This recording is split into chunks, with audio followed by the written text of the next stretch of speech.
Good morning, ladies and gentlemen. The first audience that ever answered me. Why am I lecturing this year on plays? To be frank, after 40 years, I have had too much pure philosophy. I finally understand why Ayn Rand needed to express her ideas in the form of art, to make them concrete and applicable to life. And I'm in effect reversing Ayn Rand's lifetime progression. She started with fiction and ended by writing pure philosophy. I started for decades trying to get her philosophy clear, and now I feel a very strong need to turn to art. Not necessarily to create it, which is another story you can ask me about in the question period, but to immerse myself in it. And my favorite art form, and of course there's a tremendous option here, is drama, theater, plays. So I am being selfish in this course. Besides that, I may say that literature is the easiest art to talk about since it involves concepts, and plays are usually shorter than novels and epic poems. So it has a practical simplicity also. I love the theater. A play is at once to me the most abstract and the most vivid form of literature. It's abstract because the author gives you only dialogue, all the interior life of the characters, their introspection, most of the narrative and visual detail you supply from your imagination, or at least the actors do. The author gives you only the bare essence of drama, just some key conversations, that's all. And you have to imagine and provide the rest. And to me, this makes it an extremely vivid art form, more so than a novel or even a movie, precisely because it is so bare and essentialized. It's stark and stylized. Now, I warn you in advance, or remind you that plays are written to be acted. So we're doing the equivalent of reading a musical score in this course, which is not the intention of the composer.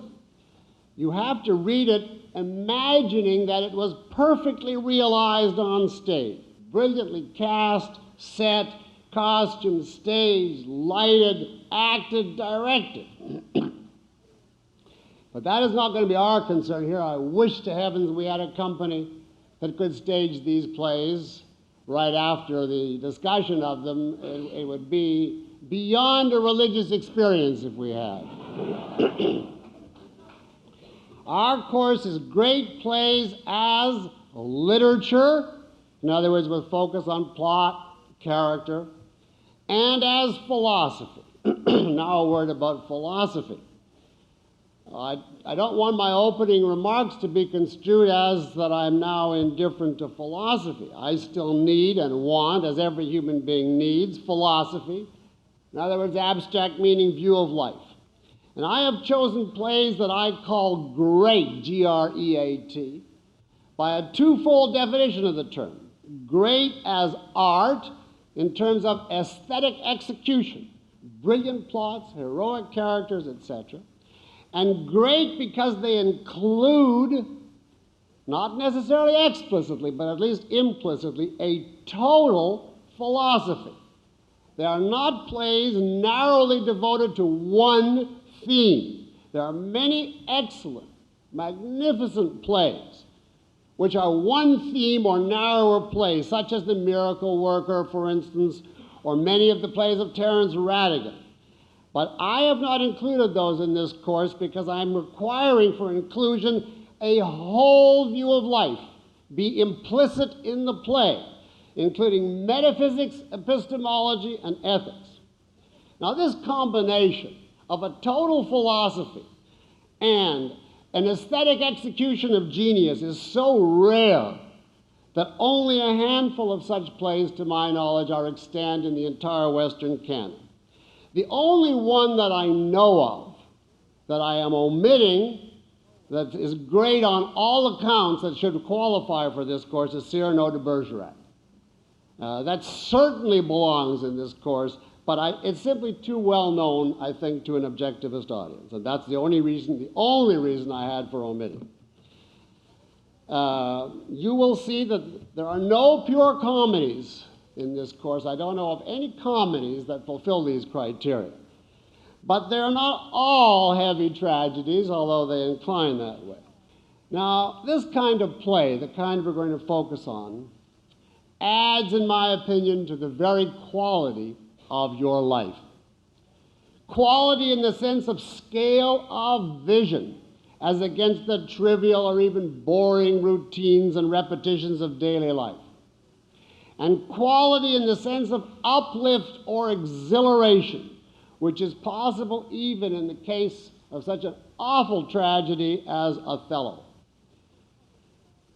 In this case, the uplift comes not from the sense of life, not all of these authors are consistent in that regard, but from the sense of admiration you experience at the brilliance of the author's aesthetic means and at the scope of his vision.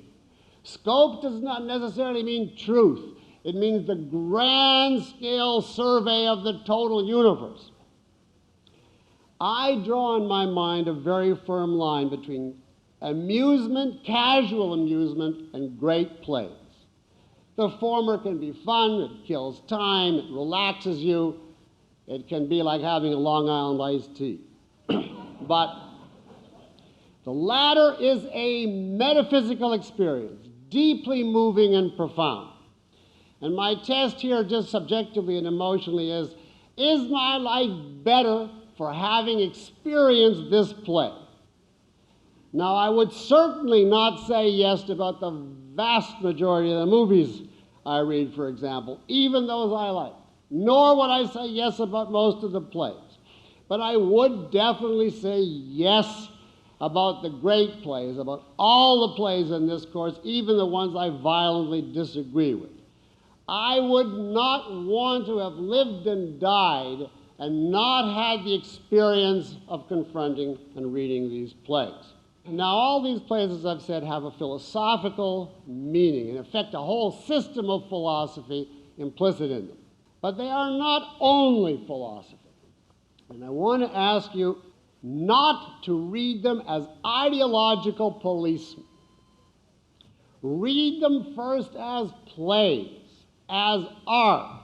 Respond emotionally to the characters, the dialogue, the drama, the music of the words, the events, the universe. Do not read these plays first for their message. Let me repeat. Do not read these plays first for their message because they are not nonfiction tracts. The crucial thing they offer is the concretization of reality.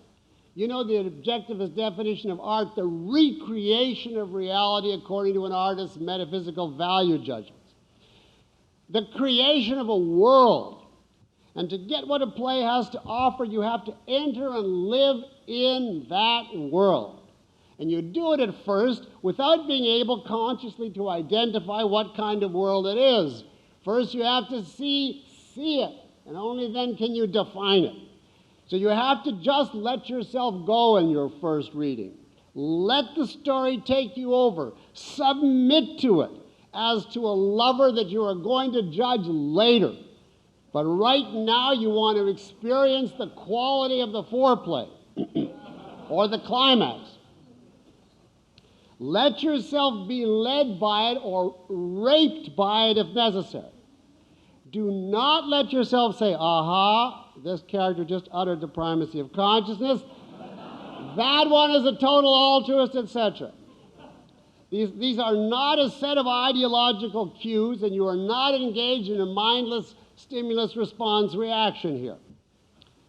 After you have experienced and know the essence of the story and the characters, you'll see how easy it is to come back and identify the theme and evaluate the overall philosophy, which will not necessarily be in the obvious lines that struck you in the first reading. So have I wasted enough precious time to say that the first thing you must get is the events and the characters, not the message or the meaning. The meaning is the last, not the first thing, because it emerges from the rest. So in sum, we have three purposes in this course. Number one, and above all, pleasure. The sheer pleasure of exciting art, both in its means and its scale. And then philosophic detection, finding the philosophy in the art. And then at the very end, and not until then, objective judgment, an exercise in objective evaluation of art. Can you or can you not prove your analyses of these plays? And I'm going to give a handout next class, which will be the subject matter of Lecture 8, which is no longer a free-for-all question period, but a 2-hour-plus discussion of your answers and mine to the handout that I'm going to give you next time. I was afraid if I gave it to you this time, I would scare you off. Now, I am trying to make real and accessible to you what your schooling has probably killed forever. My mission is to rescue the inspiring and magnificent classics of the past, which are now languishing, generally unread and unintelligible. And I must tell you at this point that translation is everything, since only Shaw is in an easily understandable English original. Bad translation, which is 98% of all translation, destroys the greatest works. What would you think of a novel of which the opening line was? What personage is signified or otherwise denoted by the appellation Johannes Galtium? That's who is John Galt. Now, every play has 15 versions written like that. Now, I've chosen translations carefully to try to minimize these problems. But I don't have perfect translations. So as a general warning, I tell you, never start a play until you sum through it and see that the language is easily accessible to you. I would like the language to be great, to be beautiful, to be exalted, but at the same time, I want it, above all, to be colloquial and easily understood. And if you find that there's too many thee and canst and wouldst and hadst, etc., throw it out and come back to one that's more written on a comic strip level, because if you don't get the meaning clearly, all the rest of the artistic and philosophic considerations just disappear. You should be able to read it as easily as you watch TV or a movie. If you can't, even with the best translation, then read it through slowly once and figure out what it means and put your own writing in the margin. Oh, this means no, or whatever.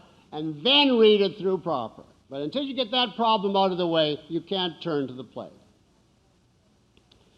Now, we're going to discuss each of our 7 plays under 6 headings, the same 6 headings in the same order for each play. The brochure indicated that I would make analytic remarks about the style of each playwright. If I had had the time to do that, we would have 7 headings. But I'm basically unable to go into style given the amount of other material and the widespread desire which has already been expressed to me that there be some chance for questions. So basically, I'm stopping without a detailed discussion of style.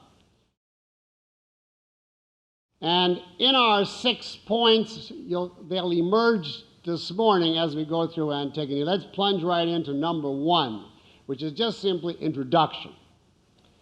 And this will consist of a brief orientation to the playwright, the period, the background. Just enough so we can then dive straight into the play. So now we're going to come to the introduction to Antigone. And I want to tell you here how theater got started in human history. It started, as did so much else that was great, in Greece. It started as religious rites honoring the god Dionysus. And at first it was music, singing and dancing, performed by a chorus. Now, the first big innovation, you see, in the early years, everyone participated. It was just group song. But the first big innovation was that they developed what's called the separation of the spectator, Or another way of putting it is aesthetic distance. That is, someone contemplating the spectacle rather than participating. Someone getting a special and unique kind of pleasure not from doing, but from observing and immersing his mind and senses in what was happening without himself doing it.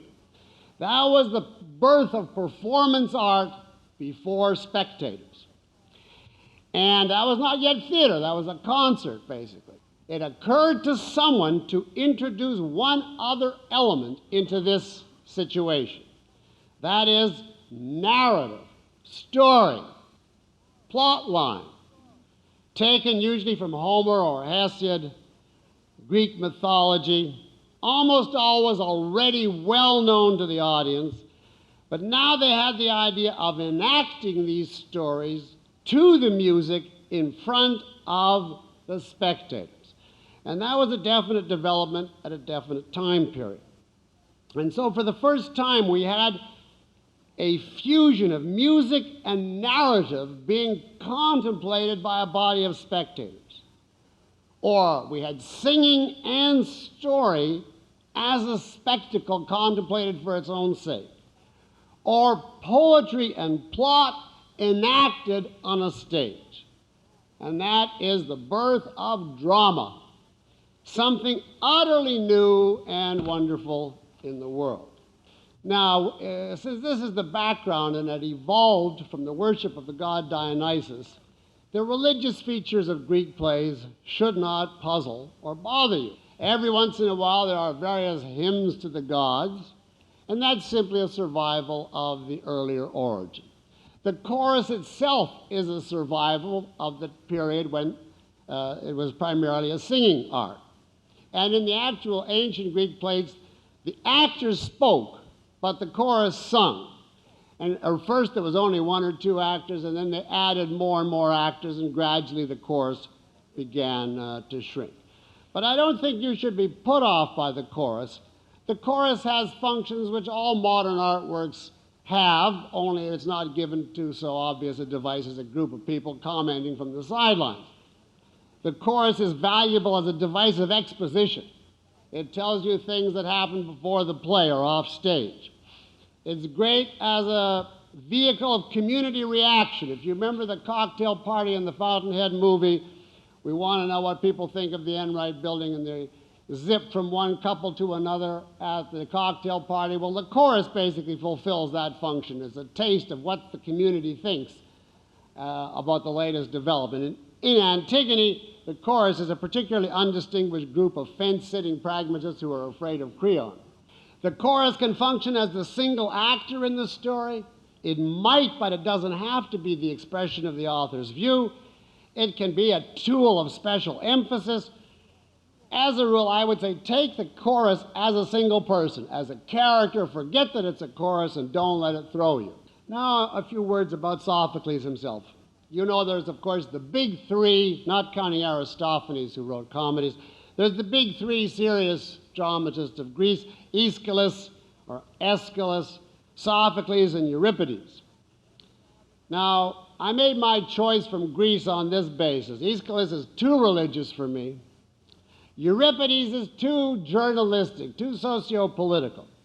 Sophocles is just right. He is profound and also worldly enough to be here on this earth. According to Aristotle, who strongly admired Sophocles, Sophocles' greatest play was Oedipus. And there's no doubt that if you're going by plot alone, this is the greatest play ever, Oedipus, because just think of the plot situation of a man searching for a murderer, discovering that it is himself that committed the crime. But despite that fabulous plot, the best plot in Greece, the play Oedipus is just too fatalistic for me. It's so thoroughly governed by divine curses and men as puppets pulled by the strings of God that I felt you would have difficulty relating to it, and I have difficulty relating to it. Antigone, on the other hand, is a heroine who truly has free will, who has free choice. She is the one unequivocal case in all Greek drama of a thorough free will character with no gods pulling the strings. There's a little hint here and there, but vestigial, really nothing. And that's why I picked Sophocles Antigone for this period. Just for some dates, Sophocles is 497 BC to 406 BC. So he's a 5th century BC. He's contemporary of Socrates and the Sophists. Plato was only about 21 when Sophocles died. So that tells you how early we are. And Aristotle, of course, wasn't even conceived. Sophocles wrote 125 plays. Now, after the combination of the early Christians and the barbarism of the Dark Ages, of the 125 that he wrote, 7 have survived. And Antigone is one of these 7. In my opinion, the most pro-man play in all Sophocles. It was produced in 442 BC, when Sophocles was about 55. So he was that intense an idealist, when he was getting on in life. Number 2. That's our introduction. Now we're going to plunge into an analysis of the Antigone. And the first crucial thing in every play is to identify what? The message? The theme? No. The main characters? No. How would you know which characters are main? It's not by length of dialogue. The first thing that you must grasp is the plot theme. Not the plot, but the plot theme. So that's going to be number 2, right after the general introduction to each play. This is a term of Ayn Rand's that she used in literary analysis. And I'll give you a definition of it. The plot theme is the essence of the action situation stated in a sentence. You must be able to send it in an inexpensive telegram.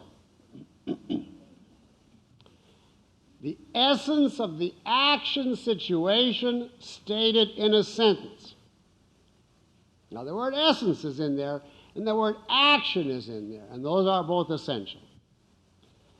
Now, for instance, I'll give you a rough statement of the plot theme of Atlas Shrugged, which I could refine, but just for example. The producers of the world go on strike against their exploiters. Now, this is to be contrasted with 2 other things, neither of which is the plot theme. In one extreme would be the abstract theme. In the other extreme would be a synopsis of the story. Neither of those are the plot theme. For instance, in Atlas Shrugged, I could go and say the abstract theme is reason is man's means of survival and altruism is its destroyer.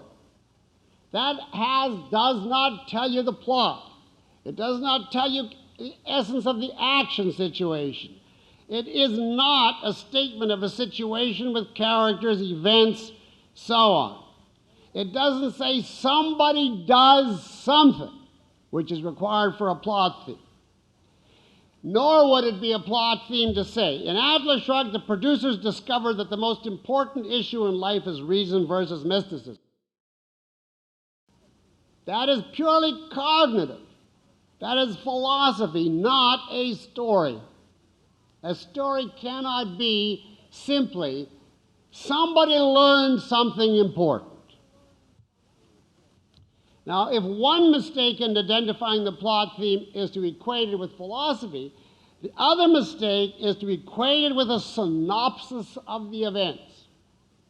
For instance, what is Atlas Shrugged about? And then you'll get, Dagny comes into the railroad office one day and she sees that her brother James is wrecking the Mexican line. So she goes to Reardon to get some metal, but he's having trouble with Lillian, who's etc. Now, I could go on like that for 100 pages. utterly useless 100 pages. That is what you call a synopsis, a blow-by-blow, scene-by-scene summary. And it's of value only to someone who hasn't read the play. It's like a substitute for reading the play. Otherwise, it's a waste of time and you learn nothing from it. We want a formulation for each play, the essential action situation, not the theory, the philosophy, and not the blow-by-blow. We want a one-sentence key to unlock the whole thing, which will give us implicitly the major event, the ruling conflict, the main characters, the entree into the total work. And then on this basis, after we know this, we will easy enough be able to grasp the abstract theme and the philosophic meaning. And this is a matter of logic. The only way to prove what the theme, the philosophic or abstract theme is to show that it is inherent in the characters and the action. But the only way to know what is inherent in the characters and the action is to know the essence of the action. That is what determines the details of the plot, the nature of the characters, and thus the message and meaning of the play. And therefore, that is what must come first. To understand any play, to grasp why it develops as it does, why it has the characters it does, what it means, you have to always start with the plot theme, the condensed essence of the action. So what is the plot theme of Antigone? In other words, the central action situation in one and hopefully short sentence. Now, in some of these plays, the sentences have many clauses. But the goal is the shorter the better. Now, my method of defining the plot theme, or of reaching the plot theme, is just to plunge in with a crude statement about the action, blurt out something, and then refine it gradually until you end up with the essence. And in all of these lectures, I'm going to just give you my own mental process as I actually went through, because you can't look up the plot theme. All you get is either from the commentators is the philosophic theme or a synopsis. Because the plot theme requires thought and therefore is unavailable. Now, in Antigone, I don't say you have to start with the way I blurted out, but this is just a recreation of mine. You should end up at the same place. I started off with one person defies another. Now, obviously, that's a little bit vague, generalized. I don't know what kind of people, what the context, no idea what kind of defiance. So I don't have an actual story or situation yet. I have just a pretty empty relationship. One person says no to another. But, for instance, is it Rourke defying Francon? Is it Keating defying Rourke? Is it my daughter defying me as to her bedtime? The plot theme has to be concrete enough to depict specific characters in a specific situation. Well, of course, once you see that your theme is too vague, you want to push toward concretization. And you might then go to the other extreme and fall into a synopsis. And for instance, I had a series of preliminary seminars in preparation for this course, all brilliant PhD candidates. But they were learning the technique of play analysis, and one of the students gave this as the plot theme. A woman honors her dead brother in a burial ceremony against the edict of a king who sentenced her to death. Out. Much too detailed. That is closer to a summary or a synopsis of the play. And if we're going to throw all that in as the essential, we may as well go all the way there. A woman honors her brother who was killed in battle because he tried to attack the city in a burial ceremony against the edict of a mean king who thought that the brother was a traitor, even though her sister Ismene objects and her lover Haemon fights his father. I mean, you can go on and on like that, and that is not any longer any good. So we've got to find the essence, which is not just one person defines another, but it's not a blow-by-blow either.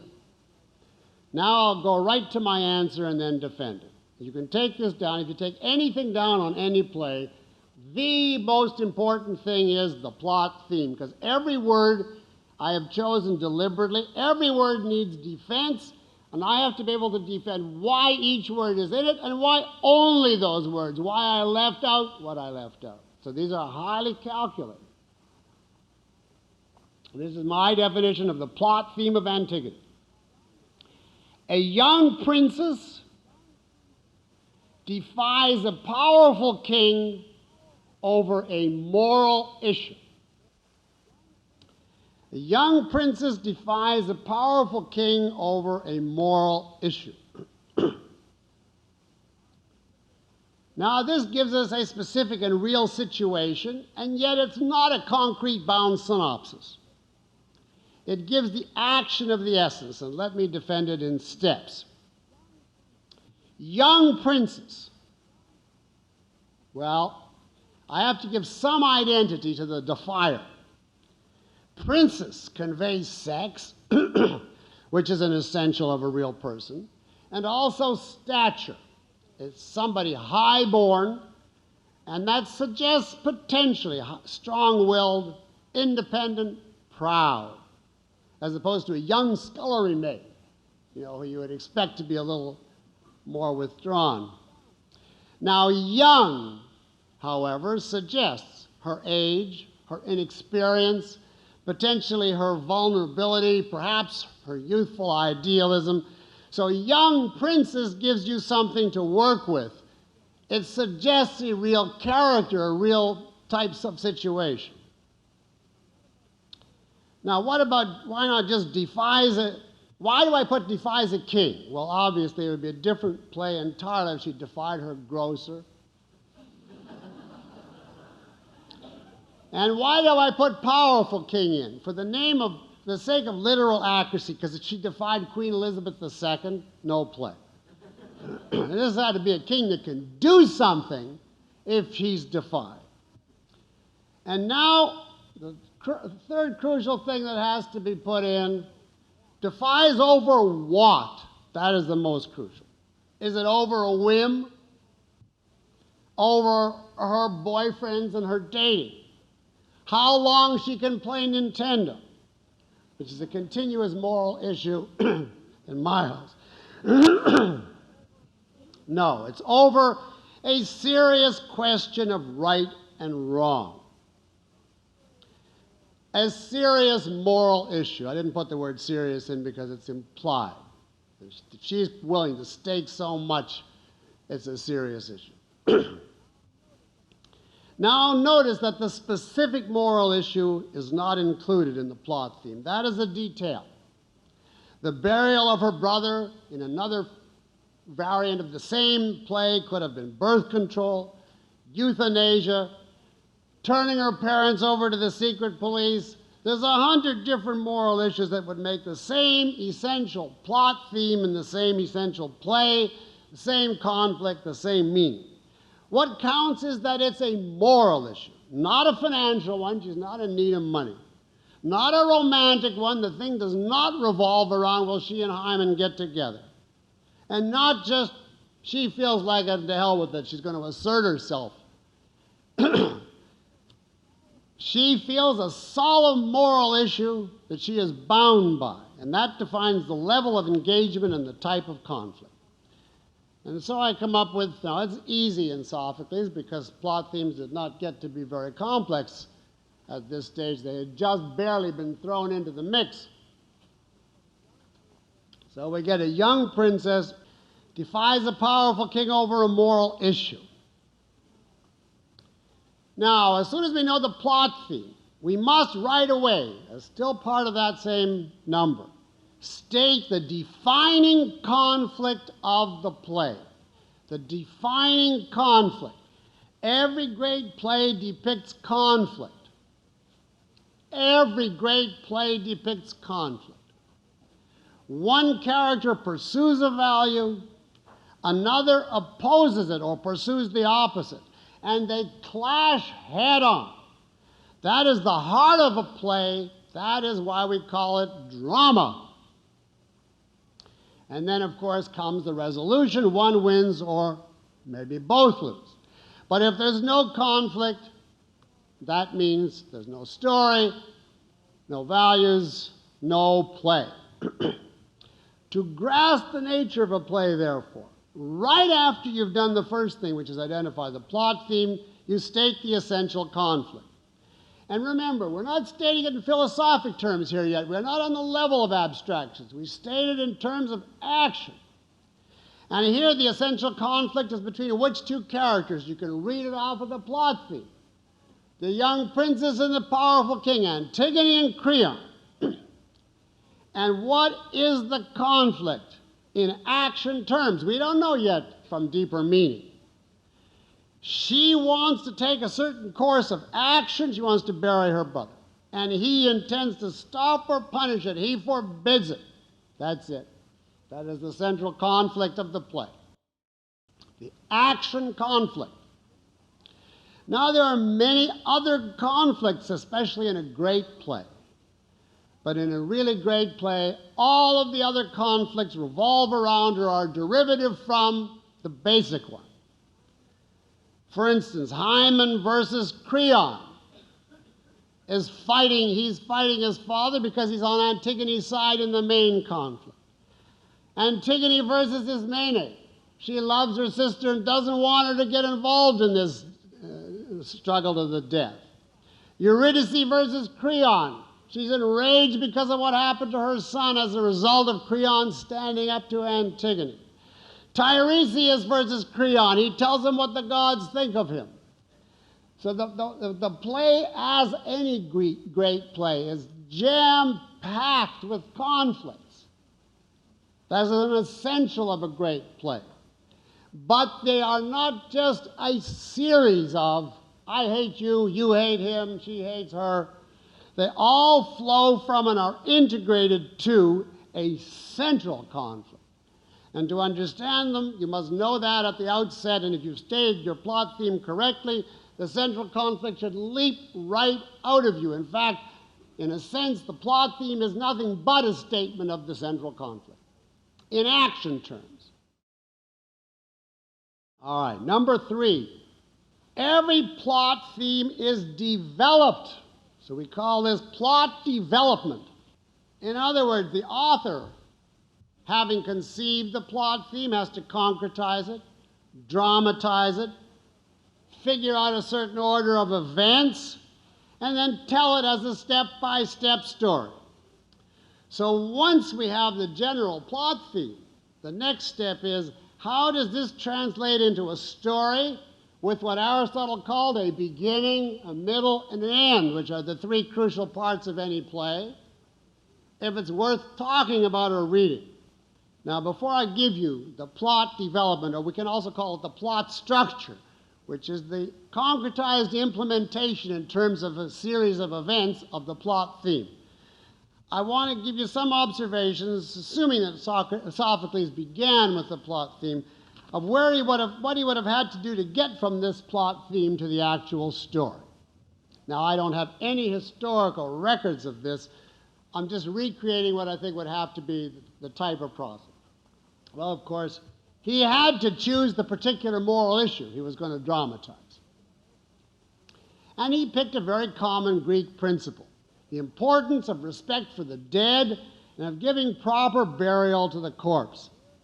Now, this principle was clear to his audience. It was accepted by all as an obvious moral necessity. Now, I want you to understand that this idea, the need of respect for the dead and proper burial for the corpse, is just as valid and relevant an idea today as it was then. If any of you have the misbegotten, wrong-headed, and utterly false idea, well, I'm a modern man, there is no afterlife, I don't care what happens to a corpse, so this play leaves me cold, you are dead wrong. And there's no option about that. Because if you have any values at all, you do care what happens to a corpse, certain corpse. Now you imagine, for example, that your wife died. You could change the sexes for me if you're a woman. I'm not going to keep saying he or she. And President Clinton makes a public declaration that Hillary never liked your wife. And therefore, he proposes to have your beloved's corpse thrown into the gutter to let the rats eat it. Now, what would your reaction be? You would be outraged, and undoubtedly, if you have any moral fiber at all, you would just disobey him flat out. And that would be exactly like Antigone. And the deeper philosophic principle here is that man is an integrated union of mind and body. The body by itself, therefore, is not meaningless, even to an atheist, let alone a believer.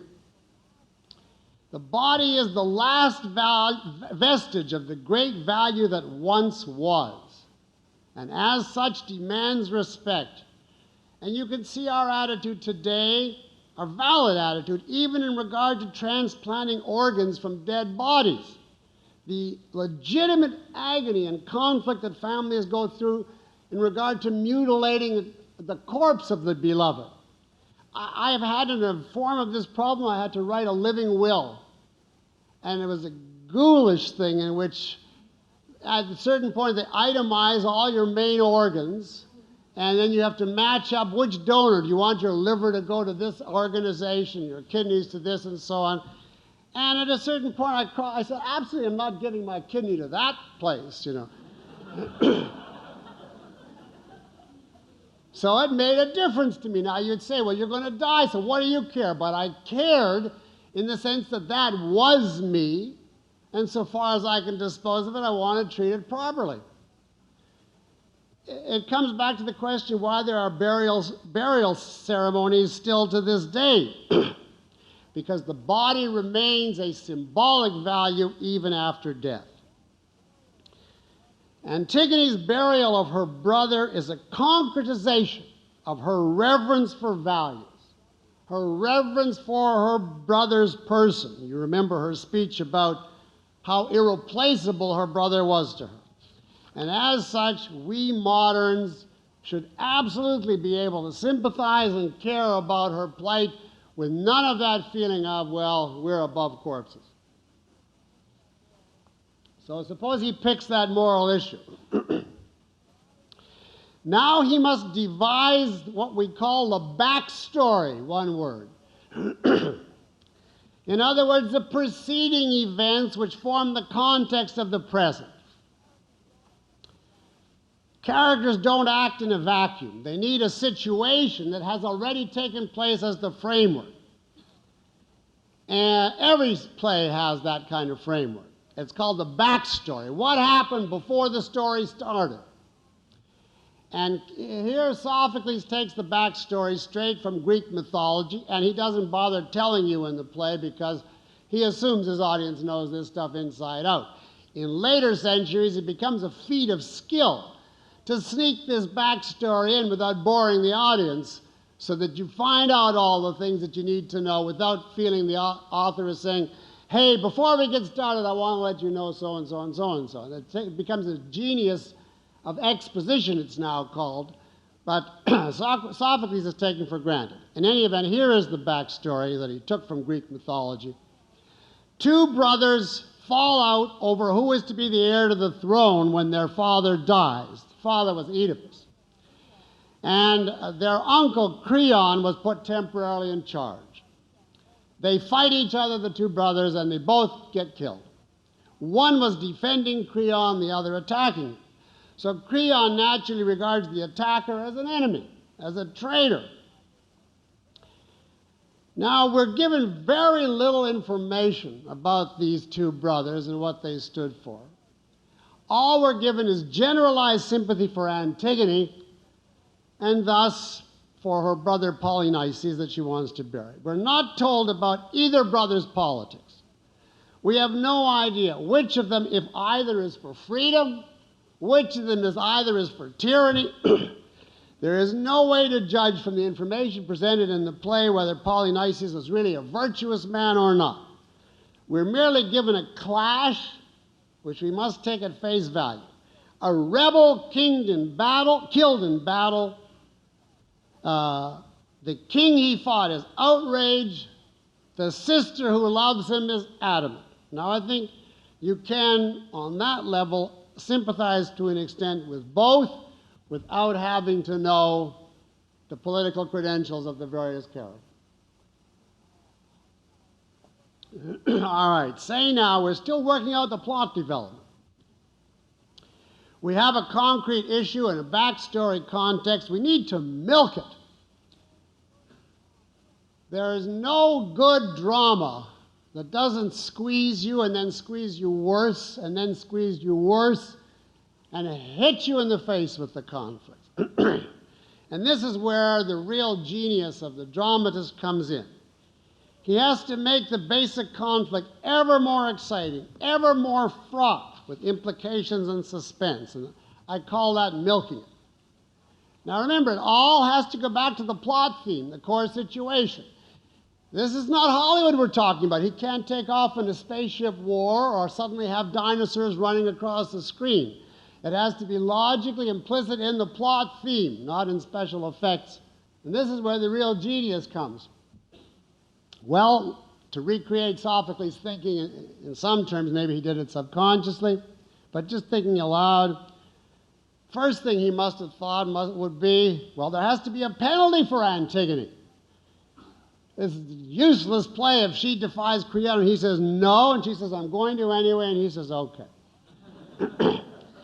Something must hang on this conflict. And of course, in real drama, it's almost always the supreme penalty, which it is here. Now, that's not enough, though. Let's make it worse. Suppose she has a lover, and suppose the lover is Creon's son, so that the son's fate hangs in the balance, and Creon really loves the son. So he's terribly torn, and at the same time, Antigone has a further reason to want to give in, but she can't give in. So it's worse for everybody. And what about if we throw in a sister of Antigone, say? Somebody who's a nice girl, but she's not as decisive as Antigone.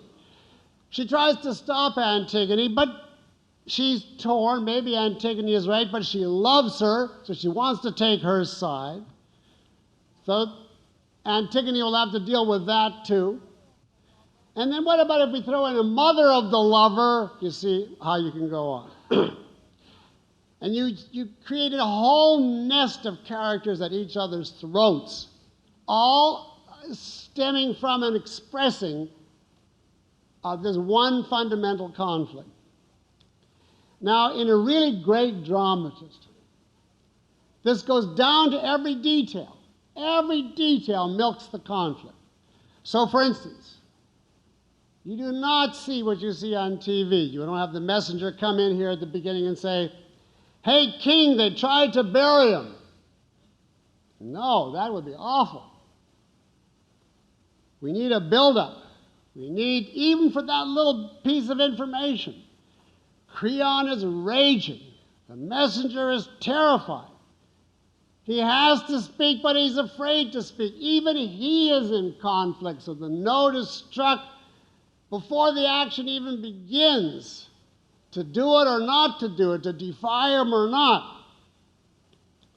And he finally speaks and summons his courage. Now, you see, that's just a detail, but it's all a way of milking the core situation. And when you're finally finished, if you're a genius, you get a story structure or plot development with a beginning, a middle, and an end.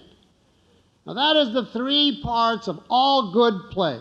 It was, in our time, was called the well-made play, but it's proper to it applies to all of our 7 plays. Believe me, I would never pick as a great play a non-well-made play. So here are the 3 parts for the Antigone. This still comes under plot structure. And I give each three parts the same title for all three plays. A, the basic setup. That's the beginning. That's the early part of the play, enough so you know what the situation is. The basic conflict has to come into existence. So for our play, that includes the chorus gives you the backstory. Antigone comes on, and we see what type she is and that she intends to bury her brother. Creon comes on, and we see what type he is, and he issues the death penalty. That's it. At that point, we know the basic story. Now that, in a way, is the hardest to write, because you've got to hook your reader and get him interested in characters that he doesn't know and a story that he's not involved in. But if he does that well, you're gripped, and then you go on from there. Now then, the juiciest and most enjoyable is the middle. That is the build-up to a climax. You take that basic story, and you intensify the conflict. You make it stronger and worse and more ramified. So, in our story, that would be, she actually buries the brother. And then Creon says, find the villain.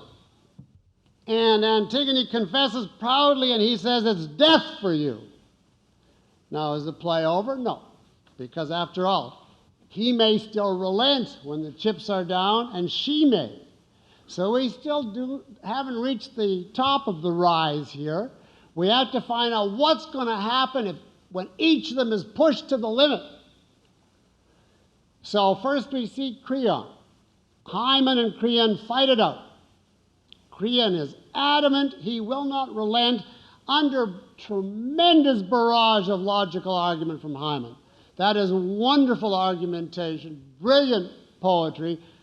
It's the kind of thing I would give anything just to read aloud, one line topping the next, if we had unlimited time. In any event, Creon is adamant, and he's prepared to let everybody drop dead. He won't give in. Well, then the only chance of averting the head-on collision is if Antigone gives in. So we reach the scene where she's shown in a moment of softness, which is very true to character. She bewails her unmarried state. She regrets that she's going to lose her life before she's able to have a husband, child, etc. You seem to have a moment of hesitation on her part where our hearts are in our mouths. What's she going to do? We still don't know, you see. So there's still rising climax, rising action. And then she makes her decision, which was never really in doubt, but now for the first time we see that she's going to go all the way. And that is her last speech to Creon and to the city of all around her. She says, you see me now, the last unhappy daughter of a line of kings, your kings, led away to death.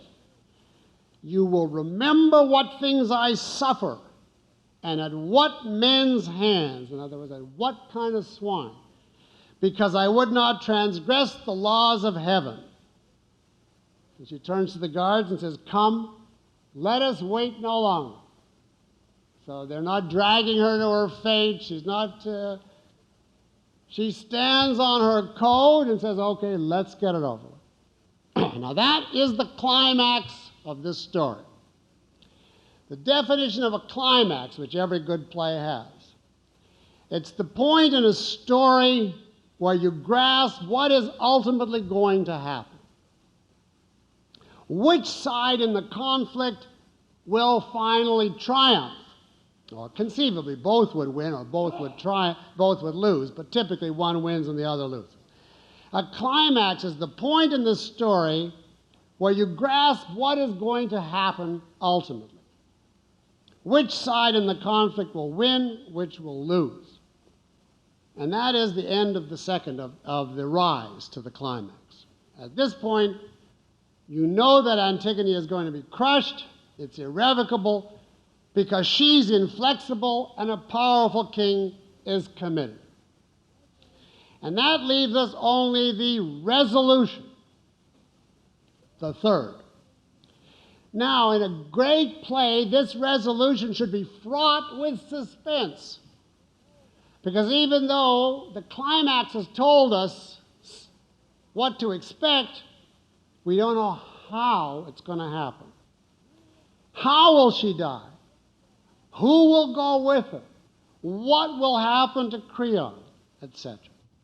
So the resolution should be also a tumult of suspense, even though in a well-constructed play, you know what's going to happen, but if it's a really great play, you hope against hope that the inevitable is not going to happen.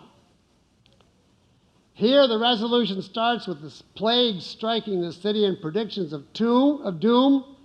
Tiresias, you know, the blind seer.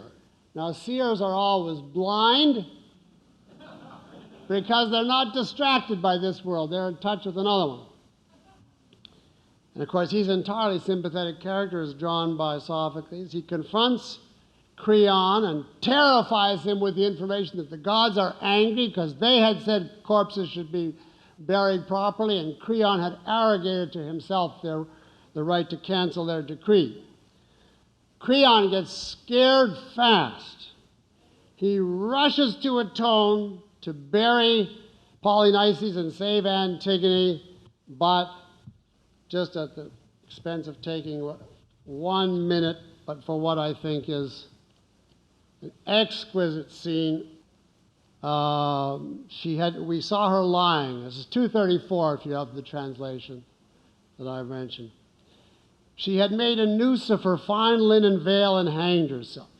Hymen lay beside her, his arms about her waist, lamenting her, his love lost underground. They're down deep, you see, crying out that his father had stolen her away from him.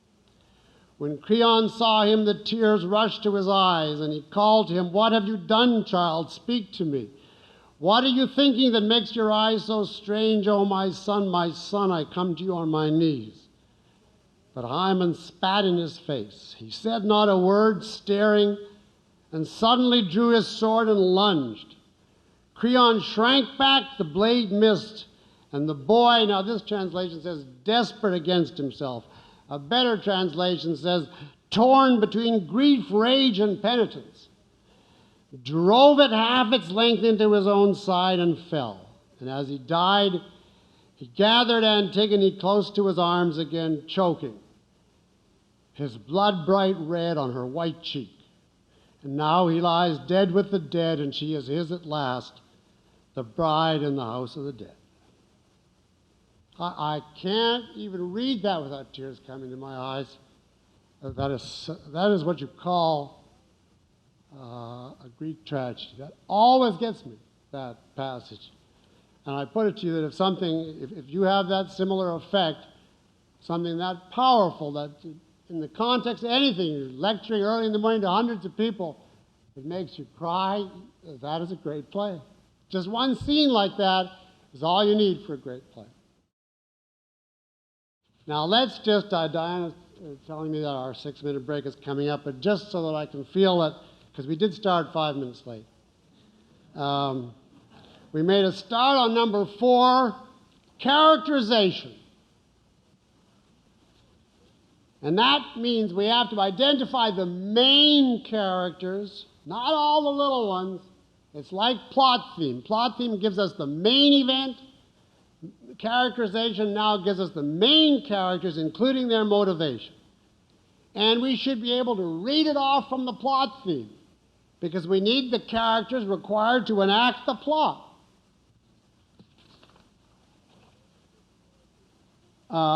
Characterization is really a further concretizing on the author's part. It tells you more about the universe or the reality being created. And of course, the first question is, who are the indispensable characters? In some plays it's tricky, but in this play, self-evident. There's only 2, Antigone and Creon. All the others are variants, go-betweens, foils, messengers, etc. Now we have to look at the motivation of each and the essential attributes of each. We're going to start with Antigone, the title character. She is what is called the protagonist. Protagonist means the character whose decisions move the story. The decisive moving force. The source of the momentum of the play. The title usually reveals the protagonist. And in this play, she chooses to defy Creon, and he simply then reacts to her defiance. So she becomes the emotional focus of the story.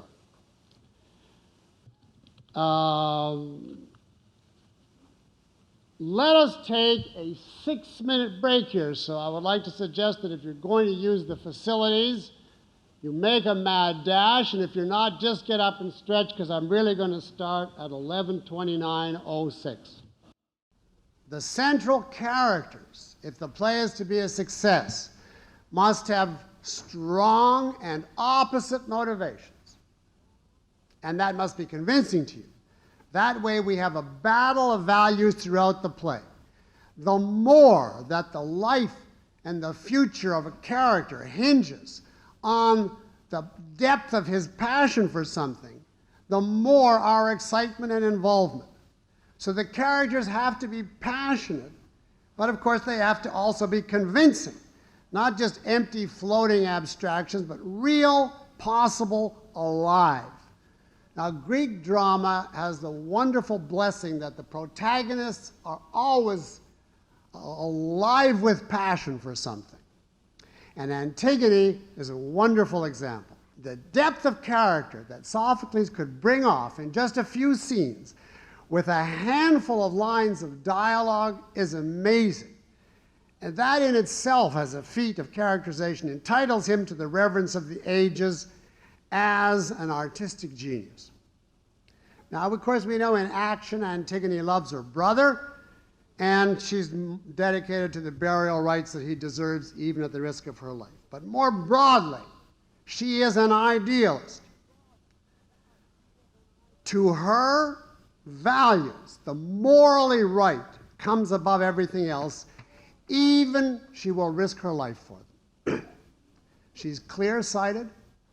She has no inner doubts about what is the good or what is the right. She's not a modern going around saying, who can know? She has what is a very rare thing for a person or a character, moral passion.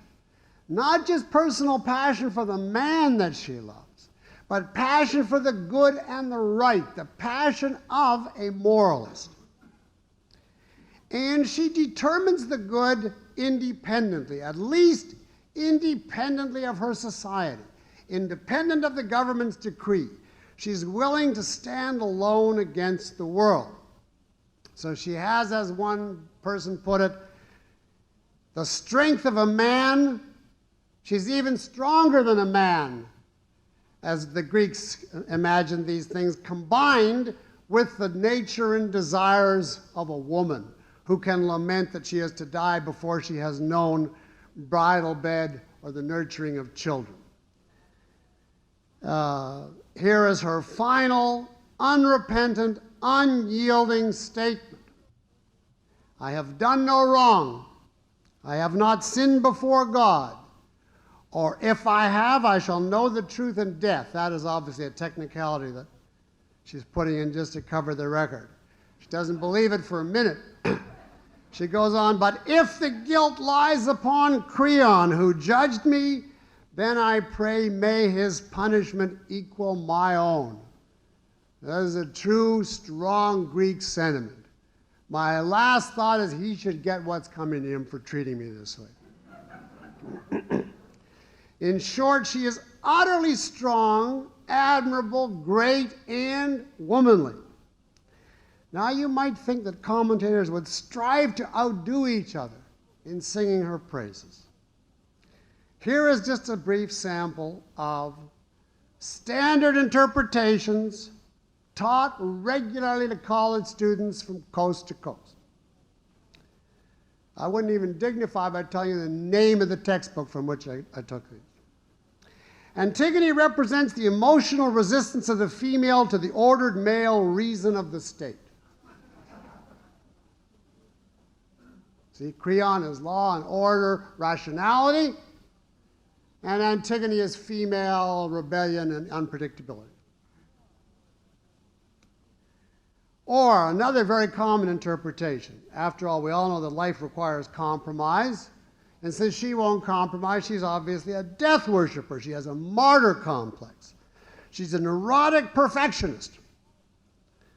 And of course, to these people, all perfection, and in fact, morality as such, is a neurosis. Now, of course, the Freudians make it very easy. She's in love with her dead brother sexually.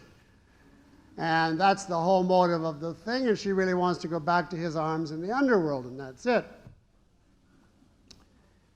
The pragmatists today are the worst of all, I think. And their attitude is she's a senseless troublemaker. Why is she so polarizing and rigid? We know there are no absolutes, so what is all this, causing a fuss for nothing? In other words, it may seem to you self-evident what the stature of Antigone is, but today you have to be an unusual person to respond to Antigone. And I'm very proud to say that I think she's fabulous, perfect, purely good, 100% right. And judged by objectivism, she is the top heroine possible. Now the question is, does Sophocles agree with me? Well, the answer, unfortunately, is yes and no. Obviously, he approves of her. He certainly comes down hard enough on Creon. He never says one negative thing about Antigone. But how does he interpret her? After all, it's his character. Well, you have to notice here that he makes her religious. She regularly invokes the gods as a source of morality. She states her motivation as respect for the divine injunctions. Now, of course, to the Greeks of this period, there was little knowledge of the idea that moral laws could be other than religious. The idea of a morality that was not based on religion did not exist. The dichotomy in the 5th century BC was between the sophists and the religionists. And the sophists were the ones praising man. Man is the measure of all things. But they took that to mean relativism, skepticism, subjectivism, amoralism. Values are all arbitrary and might makes right. As against the religionists who were praising God, and that they thought was the basis of moral absolutes. Now, in that context, Sophocles was torn. He wanted a heroine, a strong-willed, self-assertive moralist. And yet this, to him, intellectually required a religious woman, a pious, observant believer. Now, the question is, would a pious woman act like Antigone? Or does Antigone have hubris? H-U-B-R-I-S. Now that is a word often translated as pride, although the Greeks were in favor of something that we call pride. So to make a long story short, let us say that hubris means improper arrogance, a self-opinion that is unwarranted by facts, which the Greeks considered a major sin. So the question is, does Antigone have hubris? If so, then you can understand her comeuppance. Well, on the face of it, it doesn't look like she has. She says she's just doing her religious duty. She's upholding the laws of the gods. She's being the obedient servant of Zeus. But on the other hand, she is like no servant ever. The Greeks, and Sophocles too, expected the servant of God to be a servant of a higher power. So all recognized servants of God at this time, and even more so since, are supposed to be modest. You know, they have a little element of, I'm just the messenger. Who am I to know? I just take orders. They're moderate. They don't go to extremes because they know they have these frailties, so they're willing to listen to advice. They're prepared to correct their ways when friends intervene. They know, in effect, well, I'm only human, and they watch their step in the scheme of things. Now, certainly Antigone is the opposite of all this. She is arrogant. She knows what's right, and to hell with everybody else, whether it's Creon or her sister, couldn't matter less to her. She's ruthless about her beliefs in a way that a modest, moderate, self-doubting religionist would never dream of being. So what does Sophocles make of her? He created her. Obviously, he loves her.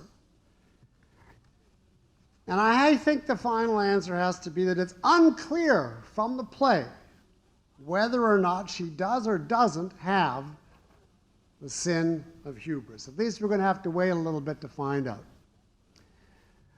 Now, of course, as an objectivist, I can say she is pure. To hell with the gods.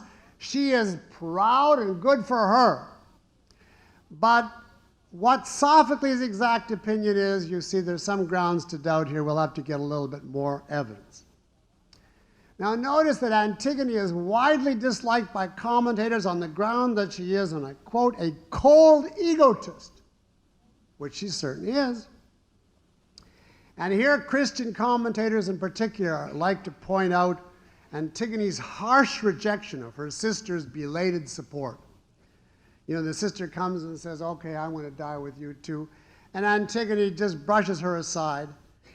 And it's obvious that she feels that Ismene does not understand her battle, does not hold values on the level that she does, and she doesn't want a useless sacrifice of her sister.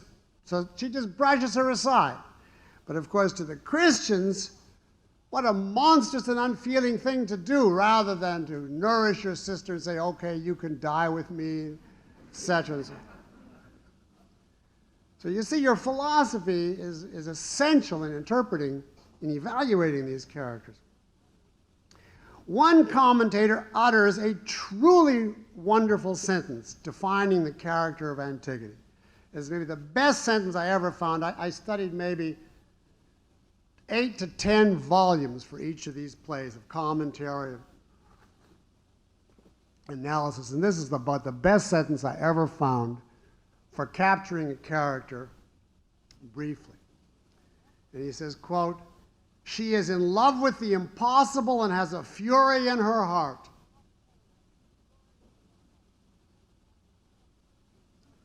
And if by the impossible you mean justice, morality, it is a wonderful characterization of Antigone, and I have to add of Ayn Rand as well, because that sentence exactly captures her. And this is the closest character in all world literature to Ayn Rand as she actually was in person. And I'm prepared to testify to that on the basis of 30 years of knowing her. She was in love with the impossible, or what she would call, justice, and she certainly had a fury in her heart. So I love Antigone and Sophocles for the genius of being able to imagine and bring alive so fantastically unique a character an entire century before Aristotle. For this alone, he goes in the pantheon. All right, now more briefly a word about the other main character, Antigone's uncle, Creon. Now, he is a statist and, in fact, a totalitarian. And in several places, it reads as though Sophocles read Atlas Shrugged and took Creon out of it. He makes these really extreme collectivist statements that are just too purposeful, too stylized to be accidental. For instance, he rejects private friendship in favor of the purely communal life. He denounces money as corrupting. He demands blind obedience to his decrees, quote, whether they're just or unjust, unquote. So he's the classic collectivist dictator, authoritarian, tyrannical, opposed to egoism, and actually highly conventional for the period. He spouts all the platitudes of the unthinking people in the 5th century BC. Military virtue is the supreme virtue. Women are inferiors. Sons must unquestioningly obey their fathers, etc. He's just a walking vessel of platitudes. So he's not strong like Antigone, but he is stubborn, bullheaded. He just digs his heels in and refuses to listen to reason. And this is most clearly dramatized in his intellectual helplessness before his son's display of rational arguments. He has no answers to Hymen, just bromides. And you can see his self-doubt and insecurity coming out in remarks like, I'm not going to be beaten by a woman. So in a word, he is weak. And as someone put it, if Antigone is more than a woman, Creon is less than a man. But he is not depicted as purely evil. He has an element of stature, of dignity. He is articulate. We should only be able to speak like Creon. He's poised. And above all, of course, the main event that does something for his character is he atones, he changes. And he suffers when he finally realizes the error of his ways too late. Now, I question, does he atone out of some better element of his nature which asserts itself? Some recognition of morality which finally gets through to him? Or does he atone simply out of fear of divine retribution?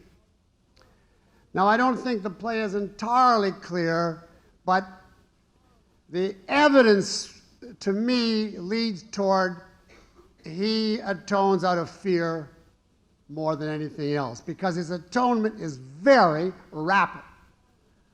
He doesn't go through any process of reintegrating or analysis. He's blundering along and he says, oh, the gods don't like it? Okay. So it's a little fast to make us think that there is some profoundly better quality that's emerging here. Nevertheless, it's obvious that Sophocles expects us to sympathize with Creon at the end, to feel moved by his fate, as against feeling great, another rat bites the dust. His fate is moving. It's a lesson to mankind, not just a slap down of wickedness for its own sake. All right, and that brings us to number 5, the theme. Now, we haven't said anything yet about what this play means. Of course, we've implied a lot, but we haven't said it. A theme is the abstract meaning or message of a play's events. Now, abstract does not necessarily mean philosophical. There are non-philosophical themes abundance in detective stories, for instance, and on up. But all of our plays are highly philosophical, so all of the themes in this course will be too. Now, by the theme, we do not mean the same thing as the philosophy, the total philosophy of the word. Usually the theme is a single principle within a philosophy, the one issue dramatized by the play. Now, of course, the theme rests in the author's mind on an overall philosophy, implicit or explicit. And in great playwrights like ours, you can find this philosophy in the play also, but only at the end of your analysis. First, you find the theme, that's number 5. And then you try to identify the broader philosophy, which is the context that makes this theme possible. So first, we're going on a rising level of abstraction from the events and the characters on to what does that mean, on to the overall synoptic vision of the whole universe implied. Now, a typical theme is very easy to state because plays are a clash, a conflict between A and B. and one wins and one loses, or one is the author's sympathy and the other the author hates. So generally the typical theme will be something like the superiority of A's values over B's, or the primacy of A over B. Now that little formula applies, of course, to Antigone, and there are three common ways. This is not always true of themes, but in this play, three common ways, all variants to Sophocles of the same idea, in which you can express the theme of the play. And we should be able to read these three off easily now, given our knowledge of the plot and the character. And here they are in no particular order. A, the primacy of morality over politics. In other words, of morality over political conformity. Or put this same point another way, moral principles are absolutes and come above any government decrees. So therefore, if there's ever a clash between them, do what's right, not what the government or society expects. As I say, we condense that just into the primacy of morality over politics or over society. Now, a second formulation, the same idea to Sophocles, because remember, for him, moral law is divine law. So you could put it this way. The theme is the primacy of religious law over political law.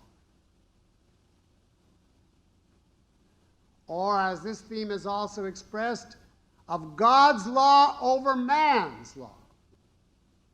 Now, you hear this formulation to this very day from conservatives attacking the government, that we have to follow God's law, not man's. And that is obviously one of the themes of the Antigones. Now, this formulation is obviously dangerously close to the idea of the power of God's will over man's. In other words, the relative helplessness of man. And you can see that if you push this formulation, you're going to end up in a much more religious play than this is. But nevertheless, this theme is there in the play, and we have to acknowledge it. Now, the third, which is just another variant way of putting it, and they all tantamount to the same thing in the context. The primacy of the individual over the state. This is one of the earliest credos ever of individualism. It has something to do with why I picked it to start the course. Now notice, is Sophocles here championing the rights of the individual? No, there's no idea of individual rights yet. We're way too early for that. What he's championing is the individual's independent judgment as against obedience.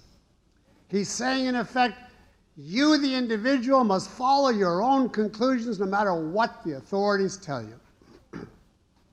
So it's a moral issue, not a political issue. Now, I think you can see that these are remarkable messages for the 5th century BC, before we have such a thing as a secular code of ethics. Most men today, I venture to say, have not grasped these messages 1/100th as thoroughly as Sophocles did in the 5th century BC, prior to the discovery of secular morality or logic or science. So I hope you're impressed that you can have such themes at such a time. I'm saving this for a spontaneous question. And instead of that, I am going to go on from these themes directly to number 6. This is just in case somebody asks a certain question about the theme. I happen to have a feeling someone will.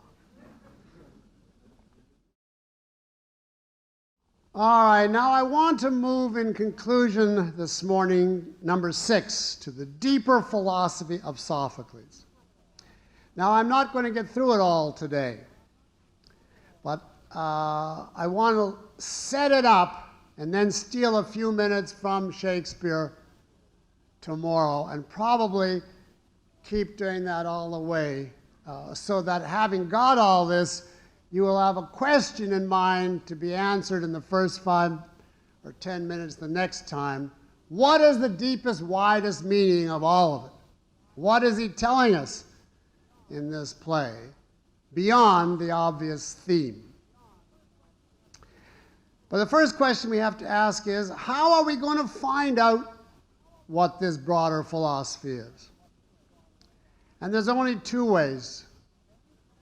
From the events, including the characters and their fate, who wins, who loses, why, and from explicit philosophical statements, if there are any, assuming that those statements are endorsed by the author and integrated to the rest of the play. If they're just thrown in, then you can ignore them. Now, the overall philosophy of a play is its final explanation, but you can reach it only at the end of your study. And until you know it, you do not fully understand the play, if it's a philosophical play. Now, for example, I'd like a show of hands here, a truthful answer, and I won't ask you to elaborate. I just want a yes or no. How many understand why Antigone dies in this play and has to die? Raise your hand if you understand. And now raise your hand if you don't understand. Well, that's great. That's terrific. The great majority of you do not understand why she has to die. And that's what you have to, grasping the philosophy will finally make every event in the play transparent. And at the same time, the event will integrate to the philosophy and finally make the philosophy crystal clear by concretization. And until you know this, this is the question about Antigone. You haven't really penetrated to its total meaning. Well, let's do some preliminary work of refining the issue of the philosophy, and we'll leave the summation for tomorrow. Now, that's the question I want you to come up with for homework. Why does Antigone have to die in this play? Well, let's get rid of, because she does. Let's get rid of some wrong answers. It's sheer chance. No, that only happens on Broadway. This is much too purposeful a play.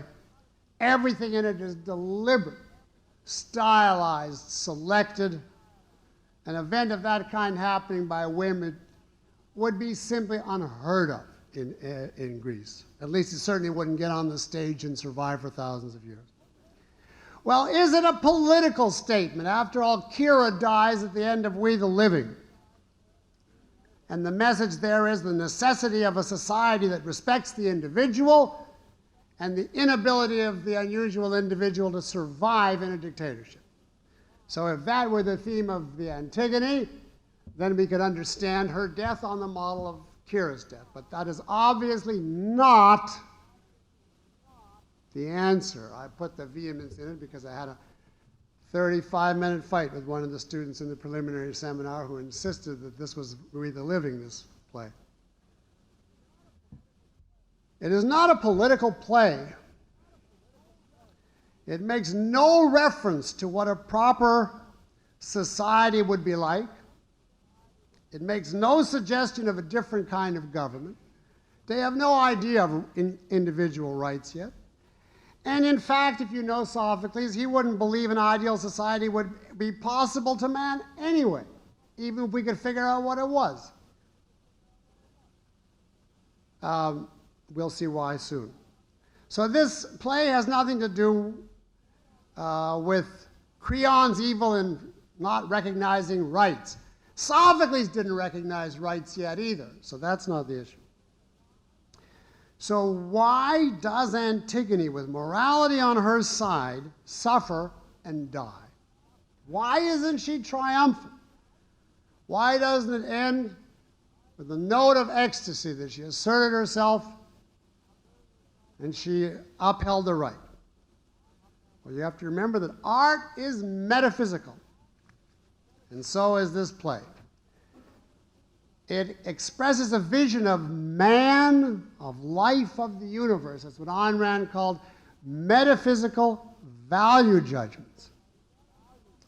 Now, what are Sophocles' metaphysical value judgments as expressed in this play? Now, as a clue, not yet the answer, but as a clue, I'm going to refer to the four great odes in the play, conveniently called Ode 1, 2, 3, and 4. Each is a short speech, actually a song, integrated to the action. It's like four mini Rourke speeches, summarizing the meaning of what we have seen. And then we have to decide, what do they all add up to? How, in conjunction with the events, do they explain the play? Now, these odes, these four odes, have a definite logical structure. They're arranged in a definite order based on specific events that had to occur in a certain order. And each one of these odes tops or modifies the previous. Together they give you the overall philosophy. And I want to stress that these odes are not merely appended to the action. It's not as though somebody said to Sophocles, give it a little depth here and throw in a song. They are integrated and they flow out of it, and they comment directly on what we have seen. And what we have seen itself is a logical progression, from beginning, middle, and end. So these odes are an integral part of the play. And you should have no trouble with reading them except for the fact that it's a chorus instead of a person. And you should be able to abstract from that. Ode 1 is the most famous. The ode to man, to the power of man. Where does it come? Well, I think the best way to answer that question, it comes right after we have seen a man. In other words, Antigone. We are now ready to appreciate her. Creon has just decreed her death. The messenger is sent to find the offender. And that is a time to think, what kind of a power is this being that he is going to sentence? Now, I have no words to tell you the eloquence of this ode, the concretization of man's power over nature, the brilliant metaphors, for instance, the birds and the fish tamed in the net of man's mind, the wonderful opening line, numberless are the world's wonders, but none more wonderful than man. And the word wonderful is like awesome, almost terrible in the sense of strikes fear in us to think of a being of this stature. This is one of the earliest pro-man statements in Western civilization. And that's not a surprise, therefore, that it comes in one of the most individualistic plays ever written. What is amazing philosophically is that it precedes both Plato and Aristotle. So it gives you an example of how virtuous the pagan Greeks were, no matter how religious they became. Their religiosity was picked up by the Christians and run into the ground or run into heaven. But the content of this ode is distinctively Greek, and that's what you never find again after the triumph of Christianity. You just don't find it. So treasure it while you have it. Now, where this ode is going to lead, you can observe its ending. All these lines to how great man is, But what's the problem? In effect, death and taxes. He can't withstand death. He's mortal, and he's capable of being both good and evil, and that means of breaking the law. I took taxes as just an example of an odious law. And when he breaks the law, he suffers accordingly. Now, a big question. Who is being talked about at this point? Antigone is going to break Creon's law, but Creon is going to break God's law. So are we talking about both of them here?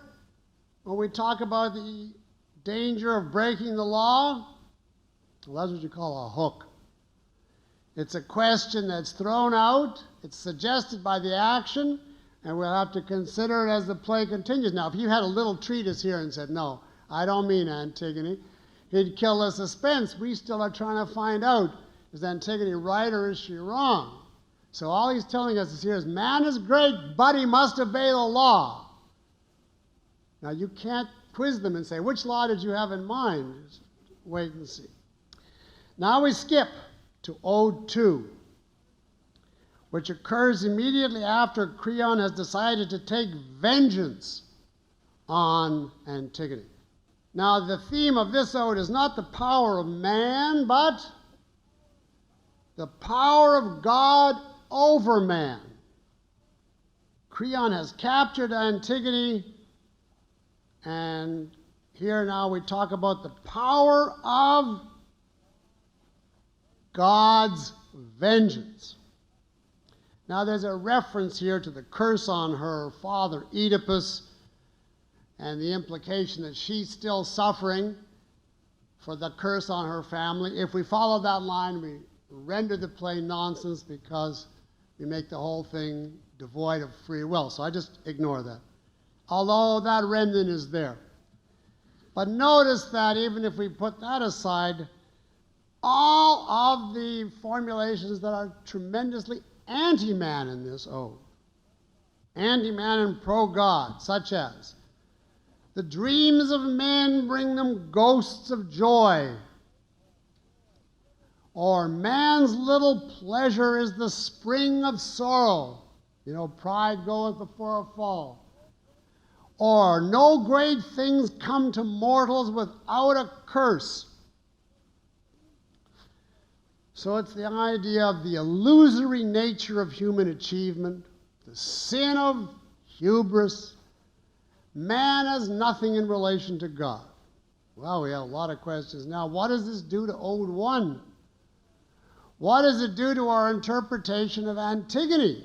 Is she suffering the sin of hubris? Or is Creon? Well, he obviously is. But is she being cursed by the gods for being too great, too assertive? Is she suffering sorrow because she asserted her own pleasures and her own judgment? On to Ode 3.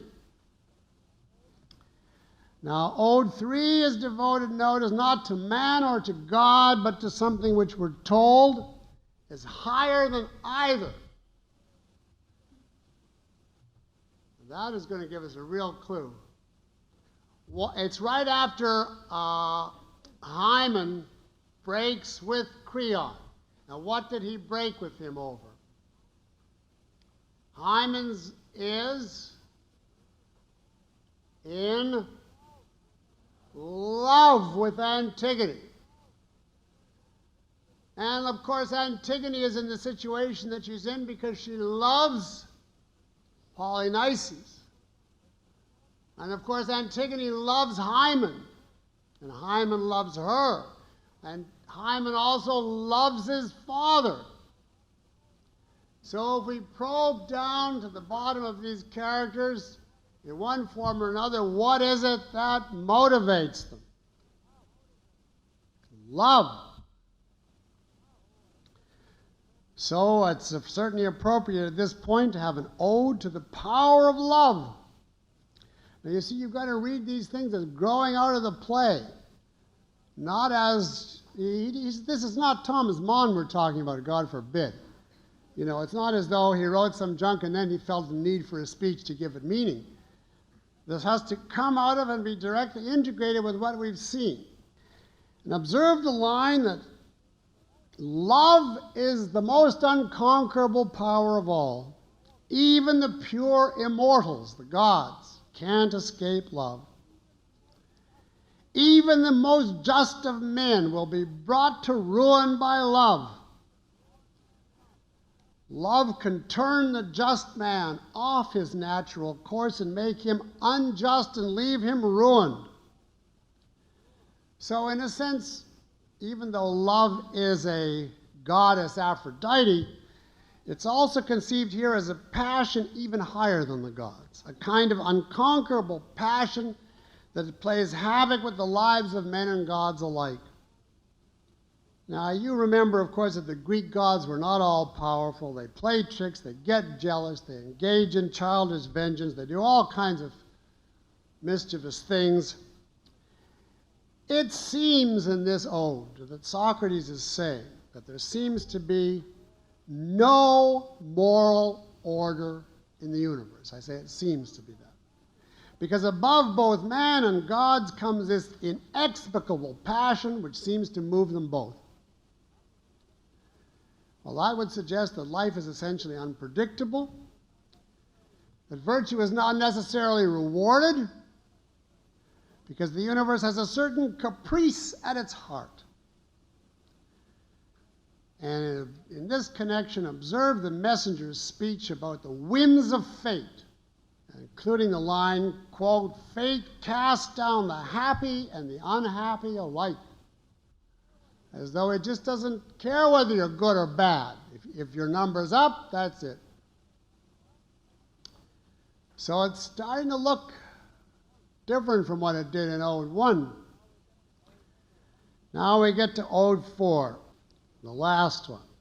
This takes place immediately after Antigone is sentenced and leaves the stage to suffer forever. This final ode tells us just what we would expect given the first three. It reminds us of the great mythological victims of the past. To the Greeks, myths were like an extended family. They knew them all. And you don't have to bother looking them up. Just take it for granted that these are people you've lived with all your life and you know them all thoroughly. And they're simply reminding you that the gods or passion or fate or whatever you want to call it have a history of visiting suffering, sometimes deserved but sometimes undeserved, suffering upon the beautiful and the good. So we have here in Ode 4 a kind of review of the, well, I'll call it the malevolence or the inexplicability of life. So in essence, the logical structure of the four put together is like this. Man is great, but God is so great as to reduce man to nothing. And passion is above even God. So fate is unpredictable and tragedy is to be expected. And now we got to think, why did Antigone have to die in this story? Well, Creon's fate is simple enough. He's brutally punished because he defied God's law. That's definitely hubris. That's inherent in the theme. He represents the bad guy in the theme and in the action, so he comes to death. There's no mystery. But why doesn't Antigone, wholly virtuous, emerge triumphant? What is the key to Sophocles' universe that ultimately explains this play? Now I'm going to steal a few minutes from Shakespeare next time to give you the answers, and we'll draw a line and have some questions now on Antigone up to this point. Thank you.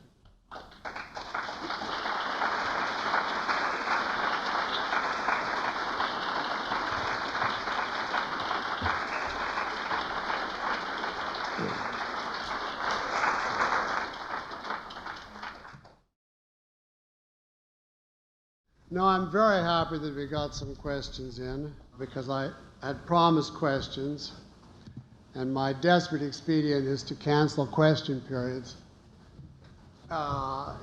but it worked out just well. So let's take questions. Yes. Now, apparently, if you speak, I don't have to repeat, so you tell me if you can all hear this. Okay. I noticed that your statement of the plot theme of Antigone consists of 3 key elements.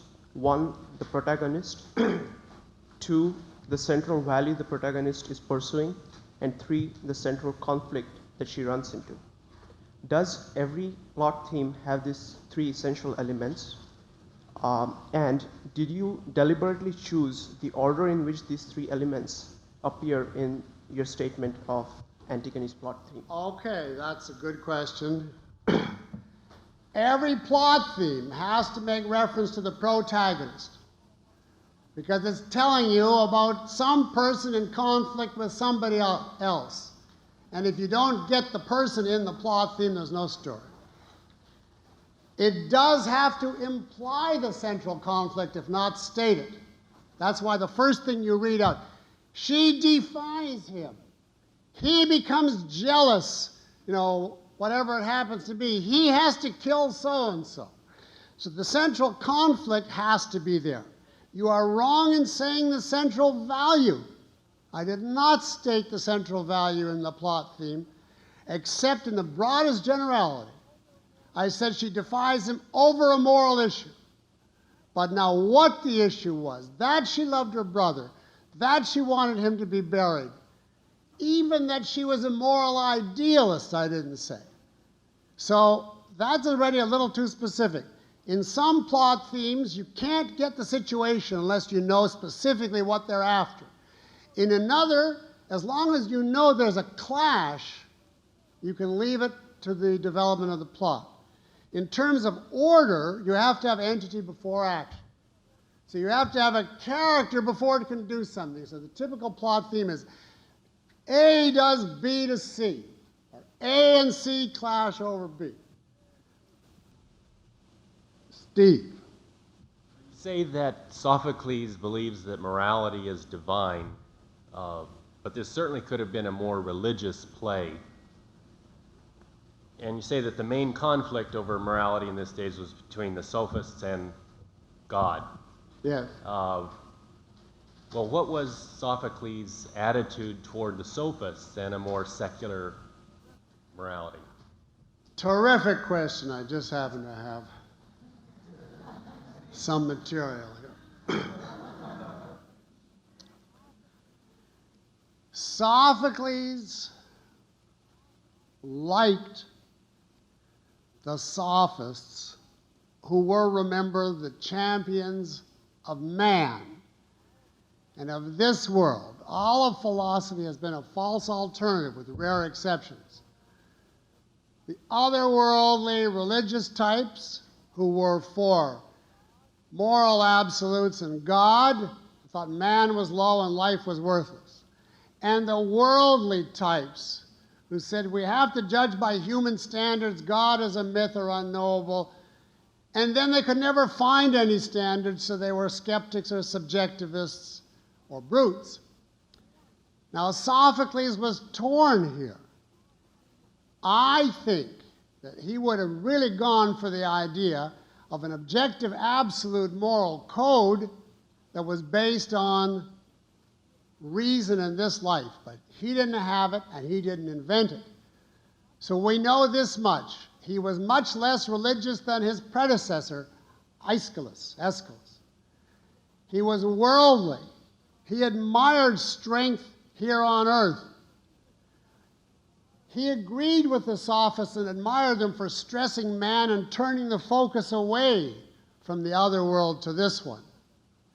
But he couldn't tolerate the idea of subjectivism, might makes right, there is no morality, and therefore he felt somehow I have to put religion into the mix. And of course what he's groping for, I think, is an objective approach to morality, and he had no idea how, if you drop God, you could get that. Now, the best way to put this to you in the way it actually stood for the Greeks of that period is to tell you that in the 5th century BC, the Greeks were wrestling with the distinction between two crucial concepts. Phys, physis, which means roughly nature or reality. It's where we get the word physics from. And nomos, N-O-M-O-S, which means law, nomothetic, etc. So physis is essentially nature, what's given us by reality. Nomos is law, something which is stated by man or decreed by man. Now, there was a lot of confusion and people used them all in different terms and so on, but what it comes down to is what Ayn Rand called the metaphysical versus the man-made. This was the first groping attempt to make that distinction. Now, the sophists at the time were the champions of which one? Which one? Nomos. Right. Because to them, physis, reality, nature, was unknowable, subjective.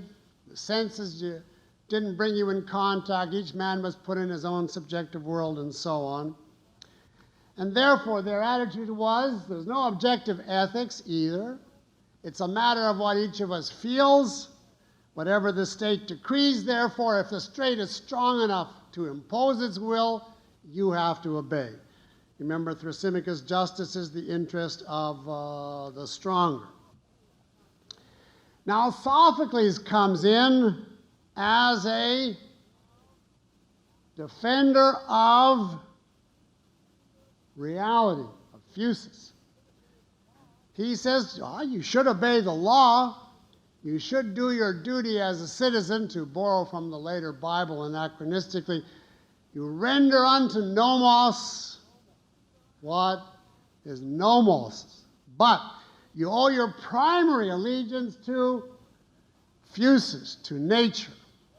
If men's edicts conflict with nature or reality, then you have to assert yourself and recognize reality and follow reality, even if it means condemnation by mankind. Now, you see, of course, he couldn't be consistent with that. It's too early philosophically. But by implication, it would imply that a real morality is based on physis, on nature, on reality, and not on some decrees of consciousness, which would have been a total revolution. It was a revolution that even Aristotle couldn't carry out fully, although he suggested it. So at this point, in answer, what is his attitude to the sophists? He disagrees with them on this fundamental duality, but he can't let go of either horn of it, and he doesn't know how to integrate it. So Sophocles is caught, but it's such a wonderful place to be caught at, because if you could only go the next few steps. Okay, another question. Is this working? A lot of the things that you mentioned today just went completely over my head when I was reading it. I can't repeat it. Okay, a lot of the things that you mentioned today were just completely went over my head when I was reading it. I didn't get any of the stuff about the chorus. I certainly couldn't have followed the progression. If I were watching the play, it would have gone over my head. The complexity of a great play, I'm wondering how accessible this is to somebody who's actually watching it, to catch all these things. Is a great play accessible?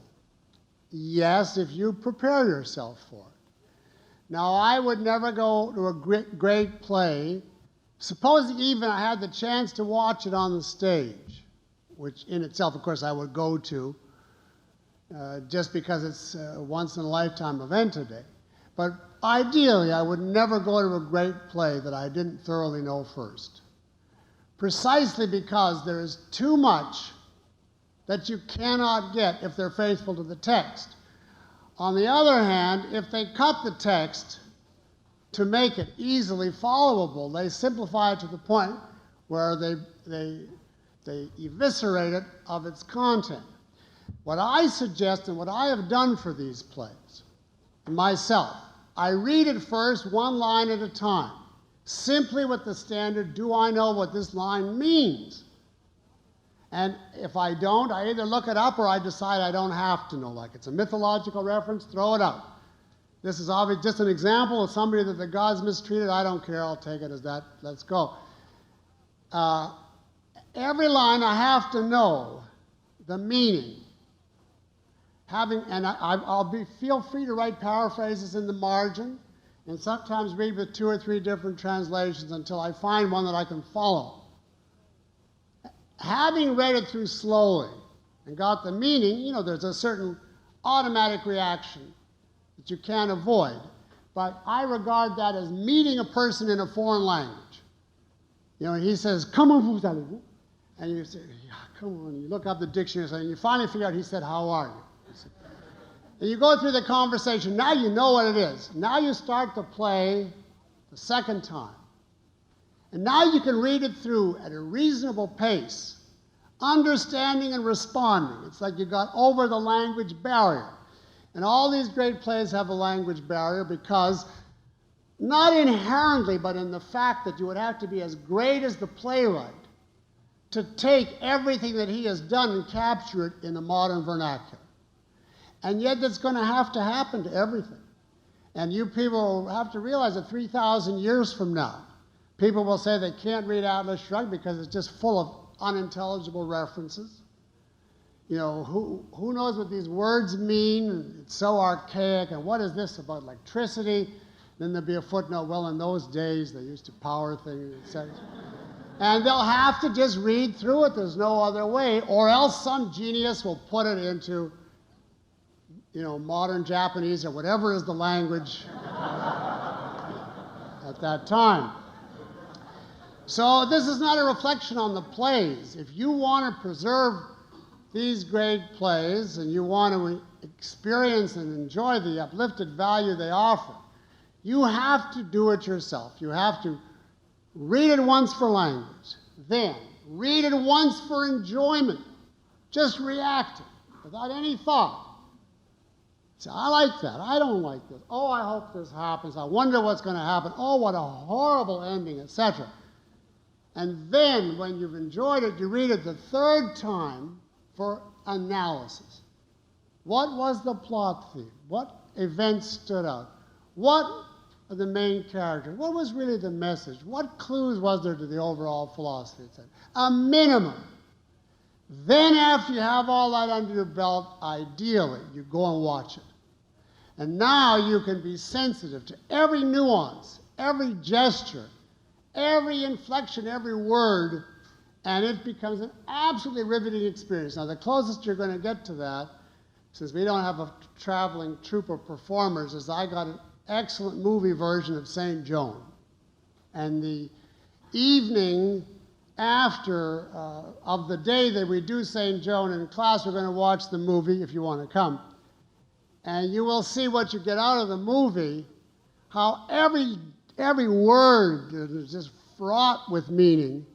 Whereas if you watch the movie, you know, it could be entertaining, but it's just not the same thing at all. Now, this happens to be the rare case of a terrific movie made out of a great play. That is absolutely not true of most movies. And let me just say that El Cid with Charlton Heston has the same relation to the play we're studying as dead worms have to French cuisine.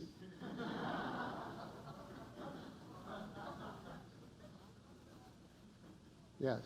I'm going to go for a few minutes more because we started 5 minutes late and you had a 6-minute break. Yeah.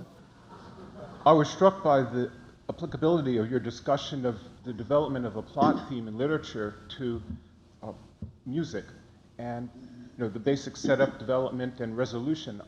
Both music and literature are experienced temporally in a specific structure. Could you comment on have you thought about applying some of the analysis you've given to plays to great music? Would there be similarities?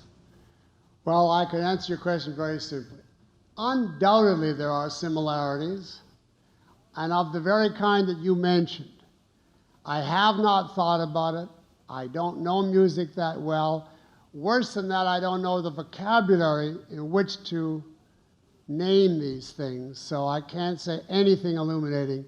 I would hope that taking this type of analysis, someone who really knows music, not only what's written, but the technical terms of it, thematic restatement and so on, and could apply the same thing, only it wouldn't be one for one. There won't be an equivalent of a character and so on, but there should certainly, for works that take place across time, there definitely is a structural parallel. You have to start, you have to get somewhere with the rising intensity, and then you have to resolve it. So that much, yes.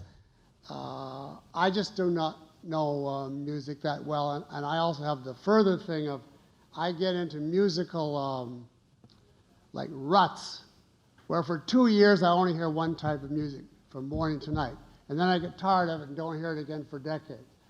And at this time, I'm just in the last phases of American jazz, believe it or not, which is not exactly, the most fruitful from the point of view of tracing the parallels. Yes? Could you explain in more detail, please, how most of the characters were determined, but one had free will? Thank you. I didn't hear that. How the characters? Most of them in the play were determined, but by the gods, whatever. But one had, Antigone had free will. No. Oh, most of the characters in the other plays, or in this play? This play. No. I don't mean to say that. In this entire play, in my opinion, reflects free will. Not only Antigone. Creon certainly has a choice. He's not cursed. And Ismene certainly has a choice and is shown changing her mind. And Haemon has a conflict and is oscillating back and forth. Hymen, I keep calling him Haemon because it sounds Jewish to me to call him Hymen, but that's not an anti-Semitic remark, it's just, it's a clash of associations. They all have pronounced conflicts and they waver back and forth, and there's very, very little indication in this play of divine intervention. There's one passage where they remind you that her father was Oedipus and the curse on her family, but it's kind of thrown out as a possibility and let go. So it's not Antigone versus the other characters in this play, it's this play versus, for instance, Oedipus or many other works in the Greek drama, in which the gods are blatantly part of the scene. Come down, the god in the machine, and tell everybody what's going to happen, and men come across as puppets.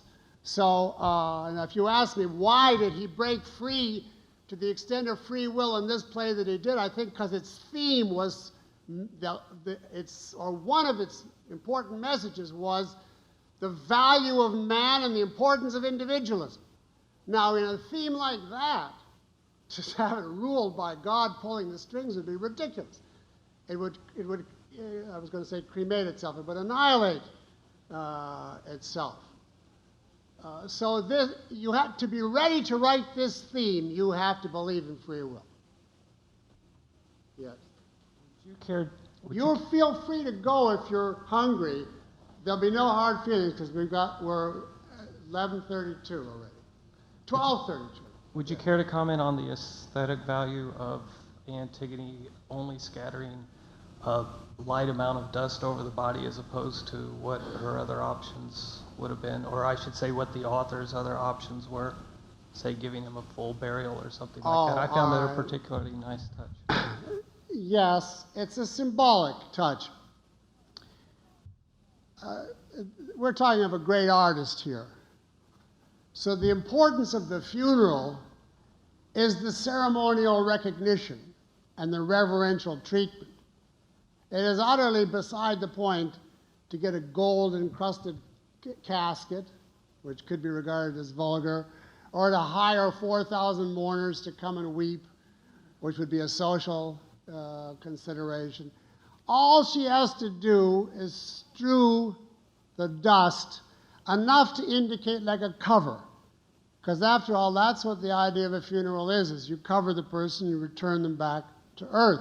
And particularly within the framework of their beliefs, he was going to go down underground and take up his residence. But it is a more elegant artistic touch to do that rather than shovel. You know, you want to see the value beneath the recognition of it. You don't want to have someone just pouring heaps of dirt and then have someone else. That's what they would do today, make a mud party out of it, have the guards rip it out of the ground and have a leg fall off and slapstick. But that is not the sense of life of this play. 1 more minute. Last question for 1 minute. Yes, sir. Was the fact that Antigone shrugged off her sister, Sophocles trying to tell us that ethical decisions are not shared? It's an individualist experience. Well, that's part of what he's saying in that, but I think the stronger thing he's saying in that is that Antigone is utterly selfish and self-absorbed.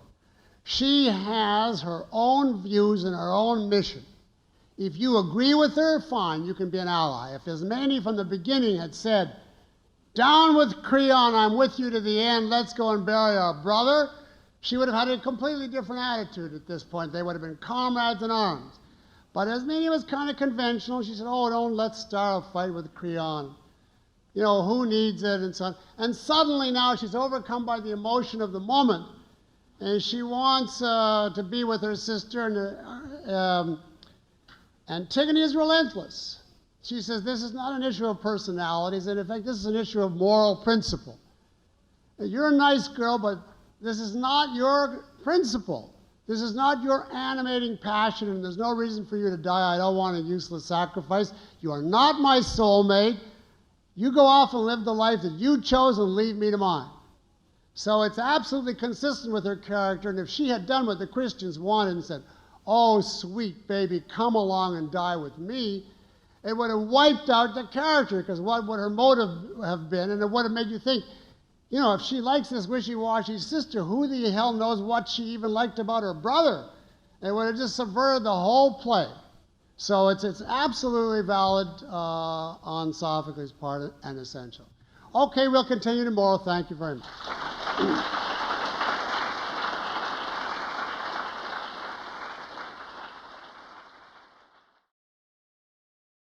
The first formulation, morality above politics, and interpreted as objectivist, then the meaning is man must obey reality, the metaphysical, as against the irrational man-made.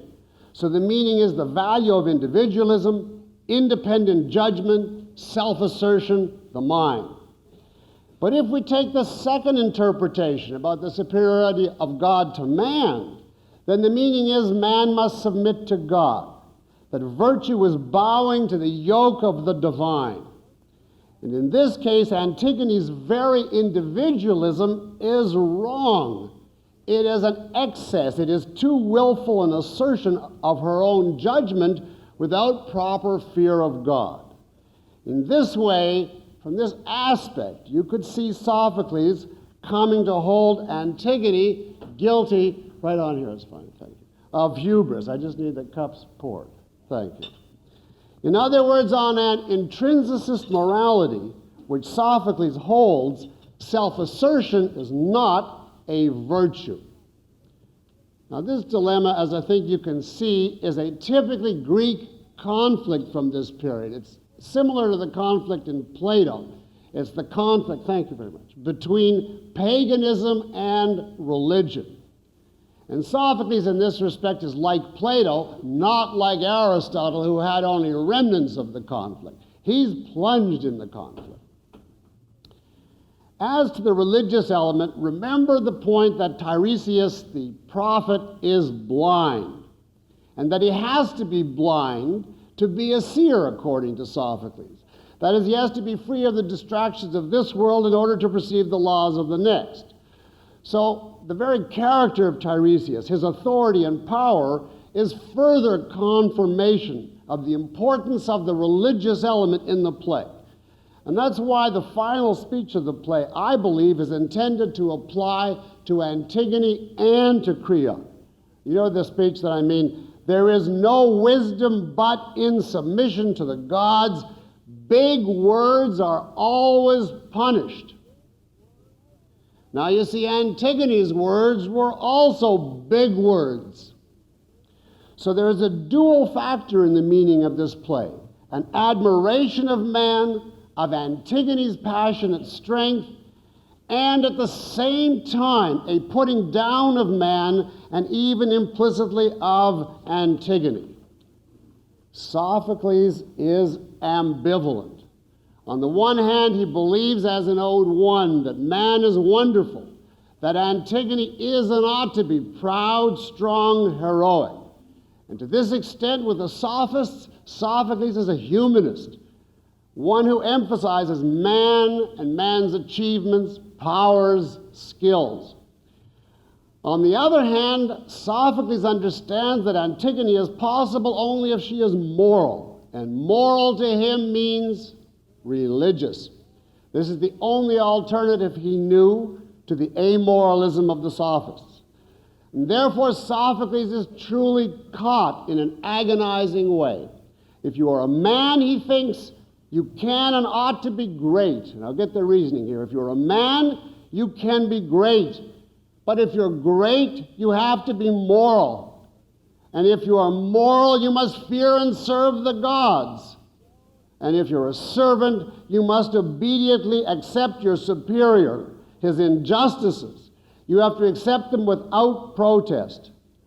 But if so, if man is to be merely a passive, compliant tool of superior forces, then Antigone is condemned, because whatever she is not passive, obedient, and compliant. You can look at it this way. The Greeks upheld modesty as a virtue. Now, modesty for them was like a metaphysical quality. It meant a recognition of the limits of man. It means a sane, cautious attitude toward life, as befits a creature above whom there are such powerful forces as the gods and destiny.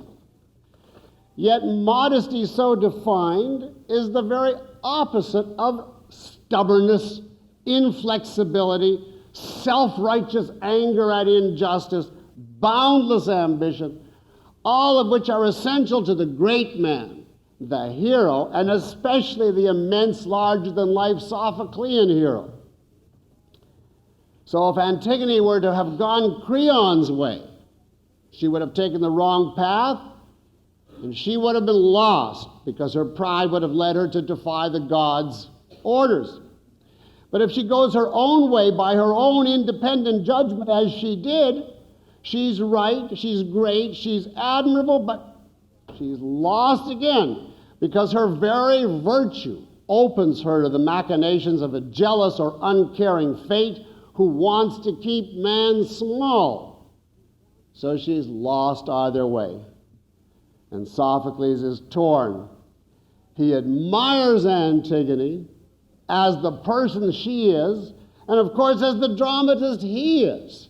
He loves her, obviously, but officially he must condemn her. Yet he can't, not as he is supposed to. So in the end, he simply cannot bring himself to say yes or no to her.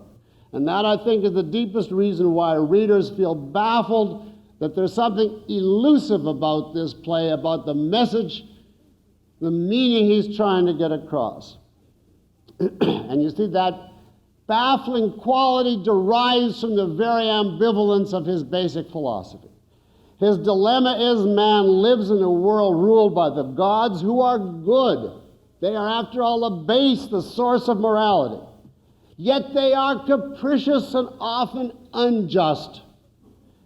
And yet this is the reality we have to cope with somehow. But how? We're lost without the gods, he thought. We're reduced to the whim-worshipping violence of the sophists. But we're lost in another way with the gods. We're lost either way, in effect. We can't live without religion, and we can't live with it either. That is Sophocles' implicit agony. So he comes out as malevolent.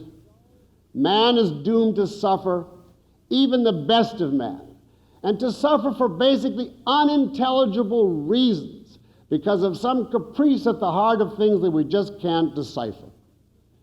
Now, of course, if we could rewrite history, go there as objectivists, we'd tell them the solution to it all is moral objectivity, absolute ethics without gods or religion. But needless to say, the 5th century BC is too early for that idea to be grasped. And ladies and gentlemen, speaking on a historical scale, for all we know, the 20th century AD is still too early for that idea to be grasped. So let us sum up the philosophy of Sophocles, the overall philosophy as it emerges in this play. The power of God's will over men, even over the great man, means the inexplicability to us of man's fate. Or another way of putting it, in a world ruled by capricious deities, man, despite his potential for passion, for thought, for greatness, faces an unknowable and probably tragic destiny. Or, put it still another way, Sophocles believes that morality is real, that it's important, that it affects men's life vitally, but it is an intrinsicist morality, a morality that flows from the desires of a higher power beyond nature and man. So, implicitly, therefore, morality is arbitrary, and therefore, precisely because we live in a moral universe, this kind of moral universe, there is also brute, unreasonable power in the universe. Power which can take the form of a curse on a family, such as on Oedipus, or a sudden eruption of doom. So what to do? Well, we should strive to respect the moral, but our virtue, even our highest heroism, will not always protect us from metaphysical disaster. And in fact, our virtue, by making the gods jealous, may even invite disaster. And this is the basic reason why the Greek tragedies were tragedies, why there were so many tragedies. Malevolence is of the essence of the genre with this kind of philosophy. Now, Greek religion was a lot better than what you know in Christianity. It was weakened by many more rational elements contained in it. For instance, you were expected to fear and obey the gods, but not to love them. It took the depravity of Christianity before they expected you to renounce your soul 100% and fall to the abysmal depth of loving the very force that is making you grovel. The Greeks were much too noble and healthy for that.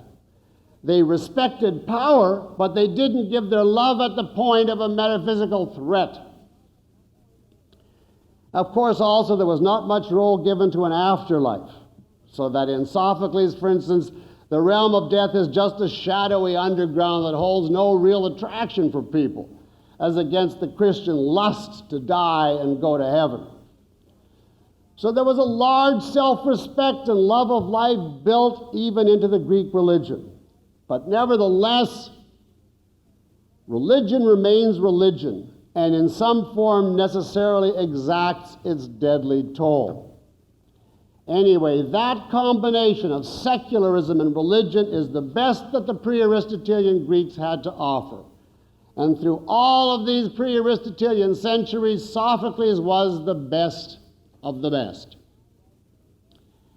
Antigone, I would say, represents the underground spirit of man, rising to its feet at last in the first worldly philosophical culture of the human race.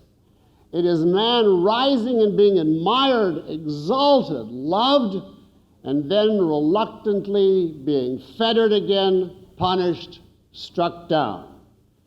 Man was not yet ready to stand erect. When will he be? Antigone was born too early, and thus she had to die. Now, if we could get the Reismans to sponsor another lecture, I would love to analyze Sophocles' style for you.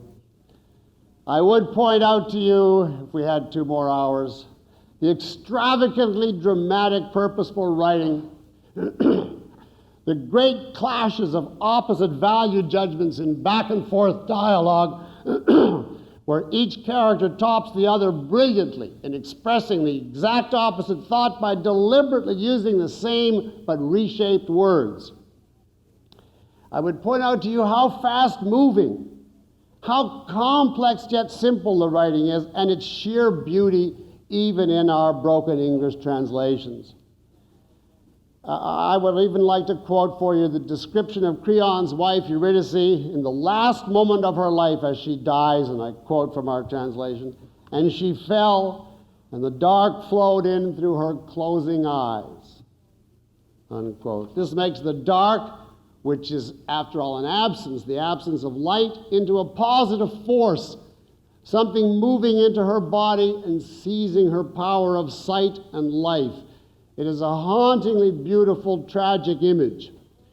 And parenthetically, it also shows you how dependent we are on translation. I was pointing this out to my preliminary class, and I think Linda Reardon said, "My book says she fell and everything went black." So,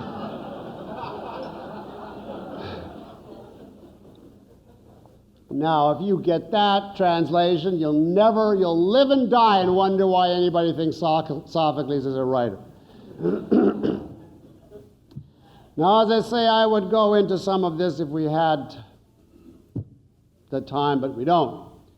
So I just want to say, in conclusion, on the subject of style on this play, objectivists, to my knowledge, have a tendency, some of you I know do at least, to brush aside language. I mean the beautiful, evocative, eloquent, dramatic use of words and imagery, in a rush to get to the theme, the philosophy, the abstract meaning. And I ask you, please don't do it. You have to treat the words of a play like the colors of a painting, or better still, you have to roll in them like a cat in catnip. You relish them like part of the sexual process. Savor them, thrill to them. Remember, this is a play, a work of art, not a treatise, and therefore enjoy all of its aspects, above all its medium, which is language, not just its message. Well, we've given our last second to the Greeks. Now I ask you to enter a spaceship with me, pass beyond Greece and Rome, observe the fall of the ancients, then the Dark Ages and the Middle Ages. There were many fine plays through this stretch of 2,000 years, but we're looking for something as great as the Antigone, and we do not come to a stop and to earth until we reach Elizabethan England in the Renaissance, the 16th century A.D., and the greatest playwright of the period, and in the view of many people, of all periods, was William Shakespeare. But draw a line in your notes, empty your minds completely, forget Sophocles, take a deep breath, and after 30 seconds of pure silence, I will greet you again and we'll plunge into Othello. Good morning again.